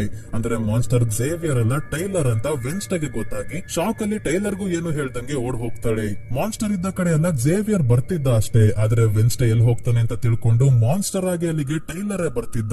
ವೆನ್ಸ್ಡೇನ ಇವನು ಪ್ರೀತಿಸ್ತಾ ಇರೋದ್ರಿಂದ ಅವಳನ್ನ ರೋವನ್ ಇಂದ ಕಾಪಾಡಿರ್ತಾನೆ. ಬೇರೆಯವರ ಮೇಲೆ ದಾಳಿ ಮಾಡಿದ್ರು ವೆನ್ಸ್ಡೇಗೆ ಏನು ಮಾಡ್ತಿರಲ್ಲ. ಹಾಗಾಗಿ ನೈಟ್ ಶೆಡ್ ಸೊಸೈಟಿ ಅವರ ಸಹಾಯದಿಂದ ಟೈಲರ್ ನ ಕಿಡ್ನಾಪ್ ಮಾಡಿ ಝೇವಿಯರ್ ನ ಶೆಡ್ ಗೆ ಕರ್ಕೊಂಡ್ ಬಂದು ಟೈಲರ್ ಏನು ಹೇಳ್ದೆ ಇದ್ದಾಗ ಥಿಂಗ್ ಆಗ್ಲೇ ಟೈಲರ್ ನ ಮನೆಯಿಂದ ಇವಳ ತಾಯಿಯ ಮೆಡಿಕಲ್ ರೆಕಾರ್ಡ್ಸ್ ಕತ್ಕೊಂಡ್ ಬಂದಿದೆ. ಆ ರೆಕಾರ್ಡ್ಸ್ ನೋಡಿದಾಗ ಟೈಲರ್ ನ ತಾಯಿ ಕೂಡ ಹೈಡ್ ಆಗಿದ್ರು. ಶೆರೀಫ್ ಒಬ್ಳು ಔಟ್ ಕಾಸ್ಟ್ ನ ಮದುವೆ ಆಗಿರ್ತಾರೆ. ಹಾಗಾಗಿ ಅವರ ಮಗ ಟೈಲರ್ ಕೂಡ ಔಟ್ ಕಾಸ್ಟ್ ಆಗಿದ್ದಾನೆ. ತಾಯಿಯ ರೀತಿ ಟೈಲರ್ ಕೂಡ ಹೈಡ್ ಆಗಿದ್ದಾನೆ. ಇವನ ಒಳಗಿರೋ ಹೈಡ್ ಹೊರಗೆ ಬರ್ಬೇಕು ಅಂದ್ರೆ ಇವನಿಗೆ ವೆನ್ಸ್ಡೇ ಟಾರ್ಚರ್ ಕೊಡೋಕೆ ನೋಡಿದಾಗ ಈ ರೀತಿ ಟಾರ್ಚರ್ ಕೊಡೋಕೆಲ್ಲ ನಾವು ಒಪ್ಕೊಂಡಿಲ್ಲ ಅಂತ ಬಿಯಾಂಕಾ ಮತ್ತೆ ಬೇರೆ ನೈಟ್ ಶೆಡ್ ಸೊಸೈಟಿ ಅವರೆಲ್ಲ ವಾಪಸ್ ಹೋಗಿ ಪ್ರಿನ್ಸಿಪಲ್ ವೀಮ್ಸ್ ಗೆ ವಿಷಯ ಹೇಳ್ಬಿಡ್ತಾರೆ. ವೀಮ್ಸ್ ಶೆರೀಫ್ ಗೆ ಫೋನ್ ಮಾಡಿ ಹೇಳಿದಾಗ ಟೈಲರ್ ಗೆ ವೆನ್ಸ್ಡೇ ಏನಾದ್ರು ಮಾಡೋ ಅಷ್ಟ್ರಲ್ಲಿ ಶೆರೀಫ್ ಬಂದು ಇವಳನ್ನ ಅರೆಸ್ಟ್ ಮಾಡ್ಕೊಂಡು ಹೋಗ್ತಾರೆ. ಆದ್ರೆ ಝೇವಿಯರ್ ನ ಹಿಡಿಯೋಕೆ ವೆನ್ಸ್ಡೇ ಹೆಲ್ಪ್ ಮಾಡಿರೋದ್ರಿಂದ ಇವಳ ಮೇಲೆ ಯಾವುದೇ ಕೇಸ್ ಹಾಕಲ್ಲ. ಈಗ ಯಾರು ಇಲ್ಲದೆ ಇದ್ದಾಗ ಟೈಲರ್ ವೆನ್ಸ್ಡೇ ಹತ್ರ ಬಂದು ತಾನೇ ಹೈಡ್ ಅನ್ನೋದನ್ನ ಒಪ್ಕೊಂತಾನೆ. ಪ್ರಿನ್ಸಿಪಲ್ ವೀಮ್ಸ್ ಮುಂದಿನ ದಿನನೇ ವೆನ್ಸ್ಡೇ ನ ಸ್ಕೂಲಿಂದ ಹೊರಗೆ ಹಾಕ್ತಾರೆ. ಇವತ್ ಮಧ್ಯಾಹ್ನನೇ ಇವಳನ್ನ ಕಳಿಸೋಕೆ ರೆಡಿ ಆಗಿದ್ದಾರೆ. ಝೇವಿಯರ್ದು ಯಾವುದೇ ತಪ್ಪಿಲ್ಲ ಅಂತ ಗೊತ್ತಾದಾಗ ಜೈಲಿಂದ ಝೇವಿಯರ್ ನ ಕಾಪಾಡೋಕೆ ನೋಡ್ತಾಳೆ ವೆನ್ಸ್ಡೇ. ಆದ್ರೆ ಝೇವಿಯರ್ ನನ್ ಜೀವನನೇ ನೀನು ಹಾಳು ಮಾಡ್ದೆ ಹಾಗೆ ಹೀಗೆ ಅಂತ ಬೈದು ಕಳಿಸ್ತಾನೆ. ಮತ್ತೆ ಆ ಚಿತ್ರದಲ್ಲಿ ಇರೋದು ಸುಳ್ಳಾಗ್ಬೇಕು ಅಂದ್ರೆ ನೀನು ಇಲ್ಲಿ ಇರಬಾರ್ದು ಅಂದಾಗ ವೆನ್ಸ್ಡೇ ಇಲ್ಲಿಂದ ಹೊರಡ್ತಾಳೆ. ಮೋಸ್ಟ್ಲಿ ರೋವನ್ ಅವ್ರ ಅಮ್ಮ ಕೂಡ ವೆನ್ಸ್ಡೇ ನ ನೆವರ್ಮೋರ್ ಗೆ ಬರ್ದಂಗೆ ತಡಿ ಅಂತ ಹೇಳಿದ್ದನ್ನ ಅವನು ಕನ್ಫ್ಯೂಸ್ ಮಾಡ್ಕೊಂಡಿದ್ದ ಅಂತ ಅನ್ಸುತ್ತೆ. ನೆವರ್ಮೋರ್ ಗೆ ಗೆ ಆಕ್ಚುಲಿ ತೊಂದರೆ ಇರೋದು ಸಾವನ್ನಪ್ಪಿರೋ ಜೋಸೆಫ್ ಕ್ರಾಕ್ಸ್ಟೋನ್ ಇಂದ. ಆ ಚಿತ್ರದಲ್ಲಿ ನೆವರ್ಮೋರ್ ಅಕಾಡೆಮಿನ ವೆನ್ಸ್ಡೇ ಕಾಪಾಡ್ತಿರೋದು ಅದನ್ನ ರೋವನ್ ತಪ್ಪಾಗಿ ಅರ್ಥ ಮಾಡ್ಕೊಂಡಿದ್ದ. ಸೊ ಸ್ಕೂಲ್ ಇಂದ ಹೊರಡೋಕು ಮುಂಚೆ ಕೊನೆ ಬಾರಿ ಯೂಜಿನ್ ನ ಮೀಟ್ ಮಾಡೋಕೆ ಬಂದಾಗ ಇವನು ಅವತ್ತು ಗುಹೆ ಹತ್ರ ಏನಾಗಿತ್ತು ಅಂತ ಹೇಳ್ತಾನೆ. ಏನಂದ್ರೆ ಗುಹೆನ ಬ್ಲಾಸ್ಟ್ ಮಾಡೋಕೆ ಬಂದಿದ್ದವರು ಬ್ಲಾಕ್ ಕಲರ್ ಬಟ್ಟೆ ಮತ್ತೆ ರೆಡ್ ಕಲರ್ ಬೂಟ್ಸ್ ನ ಹಾಕಿದ್ರು ಅಂದಾಗ, ರೆಡ್ ಕಲರ್ ಬೂಟ್ಸ್ ಯಾವಾಗ್ಲೂ ಹಾಕೋದು ಬೇರೆ ಯಾರು ಅಲ್ಲ, ಇವರ ಟೀಚರ್ ಮ್ಯಾರ್ಲಿನ್. ಇವಳೇ ಗ್ಯಾರೆಟ್ ನ ತಂಗಿ ಲಾರೆಲ್ ತನ್ನ ಹೆಸರು ಚೇಂಜ್ ಮಾಡ್ಕೊಂಡು ನೆವರ್ಮೋರ್ ಅಕಾಡೆಮಿಗೆ ಟೀಚರ್ ಆಗಿ ಕೆಲಸಕ್ಕೆ ಸೇರ್ಕೊಂಡಿದ್ದಾಳೆ. ಹಿಂದೆನೆ ವೆನ್ಸ್ಡೇ ಮ್ಯಾರ್ಲಿನ್ ಅಂದ್ರೆ ಲಾರೆಲ್ ಹತ್ರ ಬಂದು ಟೈಲರ್ ನನಗೆ ಎಲ್ಲವನ್ನ ಹೇಳಿದ್ದಾನೆ ಅಂತ ಟೈಲರ್ ನ ಕೂಡ ಕರ್ಕೊಂಡ್ ಬಂದಿದ್ದಾಳೆ. ಇವನು ಎಲ್ಲಾ ವಿಷಯ ಹೇಳಿರ್ಬೋದು ಅಂತ ಲಾರೆಲ್ ಕೂಡ ಸತ್ಯ ಒಪ್ಕೊಂತಾಳೆ. ಆದ್ರೆ ಬಂದಿರೋದು ಟೈಲರ್ ಅಲ್ಲ, ಪ್ರಿನ್ಸಿಪಲ್ ವೀಮ್ಸ್ ಅವನ ರೂಪದಲ್ಲಿ ಬಂದಿರೋದು. ಲಾರೆಲ್ ಆ ಗುಹೆಯ ಒಳಗೆ ಟೈಲರ್ ನ ಕಟ್ ಹಾಕೊಂಡು ಅವನಿಗೆ ಒಂದು ಗಿಡದಿಂದ ಎಕ್ಸ್ಟ್ರಾಕ್ಟ್ ಮಾಡಿರೋ ಕೆಮಿಕಲ್ ನ ಇಂಜೆಕ್ಟ್ ಮಾಡಿ ಅವನ ಒಳಗಿರೋ ಹೈಡ್ ನ ಹೊರಗೆ ಬರೋ ಹಾಗೆ ಮಾಡಿರ್ತಾಳೆ. ಮತ್ತೆ ಇಲ್ಲಿವರೆಗೂ ಅದನ್ನ ಕಂಟ್ರೋಲ್ ಮಾಡ್ತಿದ್ದು ಇವಳೆ. ಹೈಡ್ ಜನರನ್ನ ಸಾಯಿಸಿ ಆದ್ಮೇಲೆ ಅವರ ದೇಹದ ಬಾಡಿ ಪಾರ್ಟ್ಸ್ ನ ಲಾರೆಲ್ಲ ಕಟ್ ಮಾಡ್ಕೊಂಡು ಹೋಗಿರ್ತಾಳೆ. ಯಾಕಂದ್ರೆ ಒಂದು ಆಚರಣೆಯ ಮುಖಾಂತರ ಸಾವನ್ನಪ್ಪಿರೋ ಜೋಸೆಫ್ ಕ್ರಾಕ್ಸ್ಟೋನ್ ನ ಸಮಾಧಿಯಿಂದ ಎಚ್ಚರಗೊಳಿಸೋಕೆ. ಕೊನೆಗೂ ಹೌದು ನಾನೇ ಲಾರೆಲ್ ಅಂತ ಟೀಚರ್ ಮ್ಯಾರ್ಲಿನ್ ಒಪ್ಕೊಂಡಾಗ ಪ್ರಿನ್ಸಿಪಲ್ ವೀಮ್ಸ್ ಕೂಡ ತಮ್ಮ ನಿಜವಾದ ರೂಪಕ್ಕೆ ಬರ್ತಿದ್ದಂಗೆ ಲಾರೆಲ್ ಇವರ ಕತ್ತಿಗೆ ವಿಷವನ್ನ ಇಂಜೆಕ್ಟ್ ಮಾಡಿ ಸಾಯಿಸ್ಬಿಡ್ತಾಳೆ. ಮತ್ತೆ ವೆನ್ಸ್ಡೇಗೆ ತಲೆಗೆ ಹೊಡೆದು ಜೋಸೆಫ್ ಕ್ರಾಕ್ಸ್ಟೋನ್ ನ ಸಮಾಧಿ ಹತ್ರ ಎಳ್ಕೊಂಡು ಹೋಗ್ತಾಳೆ. ಇದನ್ನ ನೋಡಿದ ಥಿಂಗ್ ತಕ್ಷಣ ಈ ವಿಷಯ ಈನಿಡ್ ಗೆ ಹೇಳಿದಾಗ ಈನಿಡ್ ಥಿಂಗ್ ಜೊತೆ ಜೋಸೆಫ್ ಕ್ರಾಕ್ಸ್ಟೋನ್ ನ ಸಮಾಧಿ ಹತ್ರ ಹೊಡ್ತಾಳೆ. ಬೇರೆ ನೈಟ್ ಶೇಡ್ ಸೊಸೈಟಿಯ ಮೆಂಬರ್ಸ್ ಎಲ್ಲ ಸ್ಕೂಲ್ ನ ಯಾರು ಬಂದ್ರು ಕಾಪಾಡೋಕೆ ರೆಡಿ ಆಗಿದ್ದಾರೆ. ಮತ್ತೆ ಎಲ್ಲಾ ಸ್ಟೂಡೆಂಟ್ಸ್ ನ ಸುರಕ್ಷಿತವಾದ ಜಾಗಕ್ಕೆ ಕರ್ಕೊಂಡು ಹೋಗ್ತಾ ಇದ್ದಾರೆ. ಅದೇ ಸಮಾಧಿ ಹತ್ರ ಲಾರೆಲ್ ಇಲ್ಲಿವರೆಗೂ ಯಾರ್ಯಾರು ಬಾಡಿ ಪಾರ್ಟ್ಸ್ ನ ಕಟ್ ಮಾಡ್ಕೊಂಡು ಬಂದಿದ್ಲೋ ಆ ಎಲ್ಲಾ ಬಾಡಿ ಪಾರ್ಟ್ಸ್ ನ ಸಮಾಧಿ ಸುತ್ತ ಇಟ್ಟು ಜೋಸೆಫ್ ಕ್ರಾಕ್ಸ್ಟೋನ್ ನ ಎಚ್ಚರಗೊಳಿಸೋಕೆ ಆಚರಣೆ ಮಾಡ್ತಾ ಇದ್ದಾಳೆ. ಜೋಸೆಫ್ ಕ್ರಾಕ್ಸ್ಟೋನ್ ನ ಉದ್ದೇಶ ಎಲ್ಲಾ ಔಟ್ಕಾಸ್ಟ್ ಗಳನ್ನ ಕೊಲ್ಲೋದಾಗಿತ್ತು. ಆದ್ರೆ ಗುಡಿ ಆಡಮ್ಸ್ ಅವನನ್ನ ಮೊದಲೇ ಸಾಯಿಸಿರ್ತಾಳೆ. ಈಗ ಅವನ ಫ್ಯಾಮಿಲಿಗೆ ಸೇರಿರೋ ಲಾರೆಲ್ ಜೋಸೆಫ್ ಕ್ರಾಕ್ಸ್ಟೋನ್ ನ ಎಚ್ಚರಗೊಳಿಸೋಕೆ ನೋಡ್ತಿದ್ದಾಳೆ. ಹೇಗೆ ಅಂದ್ರೆ ಗುಡಿ ಆಡಮ್ಸ್ ನ ಬುಕ್ ನ ಸಹಾಯದಿಂದ. ಪಿಲಿಗ್ರಿಮ್ ವರ್ಲ್ಡ್ ಗೆ ವೆನ್ಸ್ಡೇ ಹೋಗಿದ್ದಾಗ ಮೀಟಿಂಗ್ ಹಾಲ್ ಒಳಗೆ ನಕಲಿ ಬುಕ್ ಆಫ್ ಶಾಡೋಸ್ ಇತ್ತಲ್ಲ, ಅಸಲಿ ಬುಕ್ ಆಫ್ ಶಾಡೋಸ್ ನ ಲಾರೆಲ್ ಕದ್ದಿರ್ತಾಳೆ. ಗುಡಿ ಆಡಮ್ಸ್ ಮಾಟಗಾತಿ ಆಗಿದ್ದು ಜೋಸೆಫ್ ಕ್ರಾಕ್ಸ್ಟೋನ್ ನ ಕೊಂದ ನಂತರ ಅವನ ಆತ್ಮಕ್ಕೆ ಶಾಪ ಹಾಕಿರ್ತಾಳೆ. ಕೇವಲ ಗುಡಿ ಆಡಮ್ಸ್ ನ ವಂಶದವರ ರಕ್ತವನ್ನ ರಕ್ತ ಚಂದಿರದ ದಿನ ಅರ್ಪಿಸಿದ್ರೆ ಮಾತ್ರ ಜೋಸೆಫ್ ಕ್ರಾಕ್ಸ್ಟೋನ್ ಸಮಾಧಿಯಿಂದ ಎಚ್ಚರಗೊಳ್ಳೋಕೆ ಆಗೋದು. ಅದನ್ನೇ ಈಗ ಲಾರೆಲ್ ಮಾಡ್ತಾಳೆ. ವೆನ್ಸ್ಡೇನ ಹಸ್ತವನ್ನ ಕುಯ್ದು ರಕ್ತವನ್ನ ಸಮಾಧಿ ಮೇಲೆ ಹಚ್ಚಿದಾಗ ಸಮಾಧಿಯಿಂದ ಜೋಸೆಫ್ ಕ್ರಾಕ್ಸ್ಟೋನ್ ಎದ್ದು ಹೊರಗೆ ಬರ್ತಾನೆ. ಬರ್ತಿದಂಗೆ ವೆನ್ಸ್ಡೇನ ಗುಡಿ ಆಡಮ್ಸ್ ಅಂತ ಅನ್ಕೊಂಡು ಇವಳ ಹೊಟ್ಟೆಗೆ ಚಾಕು ಹಾಕಿ ನೆವರ್ಮೋರ್ ಅಕಾಡೆಮಿ ಕಡೆ ಹೋಗ್ತಾನೆ. ಹಿಂದೆನೆ ಸಾಯ್ತಿರೋ ವೆನ್ಸ್ಡೇ ಹತ್ರ ಗುಡಿ ಆಡಮ್ಸ್ ನ ಆತ್ಮ ಬಂದು ಜೋಸೆಫ್ ಕ್ರಾಕ್ಸ್ಟೋನ್ ನ ಎದೆಗೆ ಚಾಕು ಹಾಕಿ ಸಾಯಿಸೋಕೆ ಹೇಳ್ತಾಳೆ. ಮತ್ತೆ ವೆನ್ಸ್ಡೇಗೆ ಮಾರ್ಟಿಷಿಯಾ ನೆಕ್ಲೆಸ್ ಕೊಟ್ಟಿದ್ಲಲ್ಲ, ಇದಕ್ಕೆ ತುಂಬಾನೇ ಮ್ಯಾಜಿಕಲ್ ಪವರ್ಸ್ ಇದೆ. ಇದರ ಮುಖಾಂತರನೇ ಗುಡಿ ಆಡಮ್ಸ್ ವೆನ್ಸ್ಡೇನ ದೇಹ ಸೇರಿ ಇವಳನ್ನ ಹುಷಾರು ಮಾಡ್ತಾಳೆ. ಗಾಯ ಎಲ್ಲ ವಾಸಿ ಆಗುತ್ತೆ. ಇವಳು ತಕ್ಷಣ ನೆವರ್ಮೋರ್ ಅಕಾಡೆಮಿ ಕಡೆ ಹೋಗ್ಬೇಕಾದ್ರೆ ಟೈಲರ್ ಇವಳ ಮೇಲೆ ಮಾನ್ಸ್ಟರ್ ಆಗಿ ದಾಳಿ ಮಾಡ್ತಾನೆ. ಇದೇ ಸಮಯಕ್ಕೆ ಇಲ್ಲಿಗೆ ಬಂದ ಈನಿಡ್ ಮೊದಲನೇ ಬಾರಿ ವೇರ್ ವುಲ್ಫ್ ಆಗಿ ಹೈಡ್ ಜೊತೆ ಫೈಟ್ ಮಾಡ್ತಾಳೆ.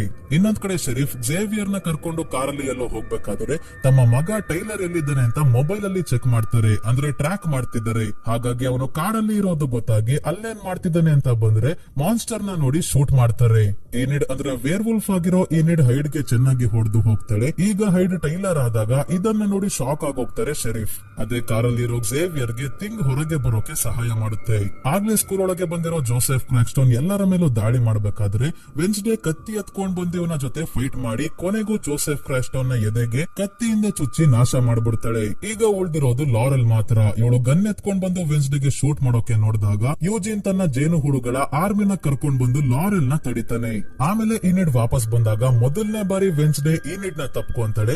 ಎಲ್ಲ ಆದ್ಮೇಲೆ ಆಗಿರೋ ರಂಪಾರಾದ ಅಂತ ಸರಿ ಮಾಡೋಕೆ ಮತ್ತೆ ಹೊಸ ಪ್ರಿನ್ಸಿಪಲ್ ನ ವ್ಯವಸ್ಥೆ ಮಾಡೋವರೆಗೂ ಒಂದು ಸೆಮಿಸ್ಟರ್ ಪೂರ್ತಿ ಕ್ಯಾನ್ಸಲ್ ಮಾಡಿ ರಜಾ ಕೊಟ್ಟಿದ್ದಾರೆ. ಅದಕ್ಕೆ ಎಲ್ಲರೂ ತಮ್ಮ ತಮ್ಮ ಮನೆಗೆ ಹೊರಟಿದ್ದಾರೆ. ಝೇವಿಯರ್ ವೆನ್ಸ್ಡೇಗೆ ಫೋನ್ ಗಿಫ್ಟ್ ಕೊಡ್ತಾನೆ. ಈನಿಡ್ ಇವಳನ್ನ ತನ್ನ ಮನೆಗೆ ಇನ್ವೈಟ್ ಮಾಡ್ತಾಳೆ. ನಂತರ ಥಿಂಗ್ ಜೊತೆ ಕಾರಲ್ಲಿ ವೆನ್ಸ್ಡೇ ಮನೆಗೆ ಹೋಗ್ಬೇಕಾದ್ರೆ ಈಗ ಝೇವಿಯರ್ ಕೊಟ್ಟಿರೋ ಫೋನ್ಗೆ ಅನ್ನೋನ್ ನಂಬರ್ ಇಂದ ಇವಳು ಟೈಲರ್ ಮತ್ತೆ ಝೇವಿಯರ್ ಜೊತೆ ಇರೋ ಫೋಟೋಸ್ ಬರುತ್ತೆ. ನಾನು ನಿನ್ನ ಮೇಲೆ ಕಣ್ಣಿಟ್ಟಿದ್ದೀನಿ ಅನ್ನೋ ಮೆಸೇಜ್ ಜೊತೆಗೆ. ಯಾರಿದು ಅಂತ ಗೊತ್ತಾಗಲ್ಲ. ವೆನ್ಸ್ಡೇಗೆ ಗೊತ್ತಾಯ್ತು ಟೈಲರ್ ಮತ್ತೆ ಲಾರೆಲ್ ಮೇಲೂ ಕೂಡ ಯಾರೋ ಇದ್ದಾರೆ ಅಂತ.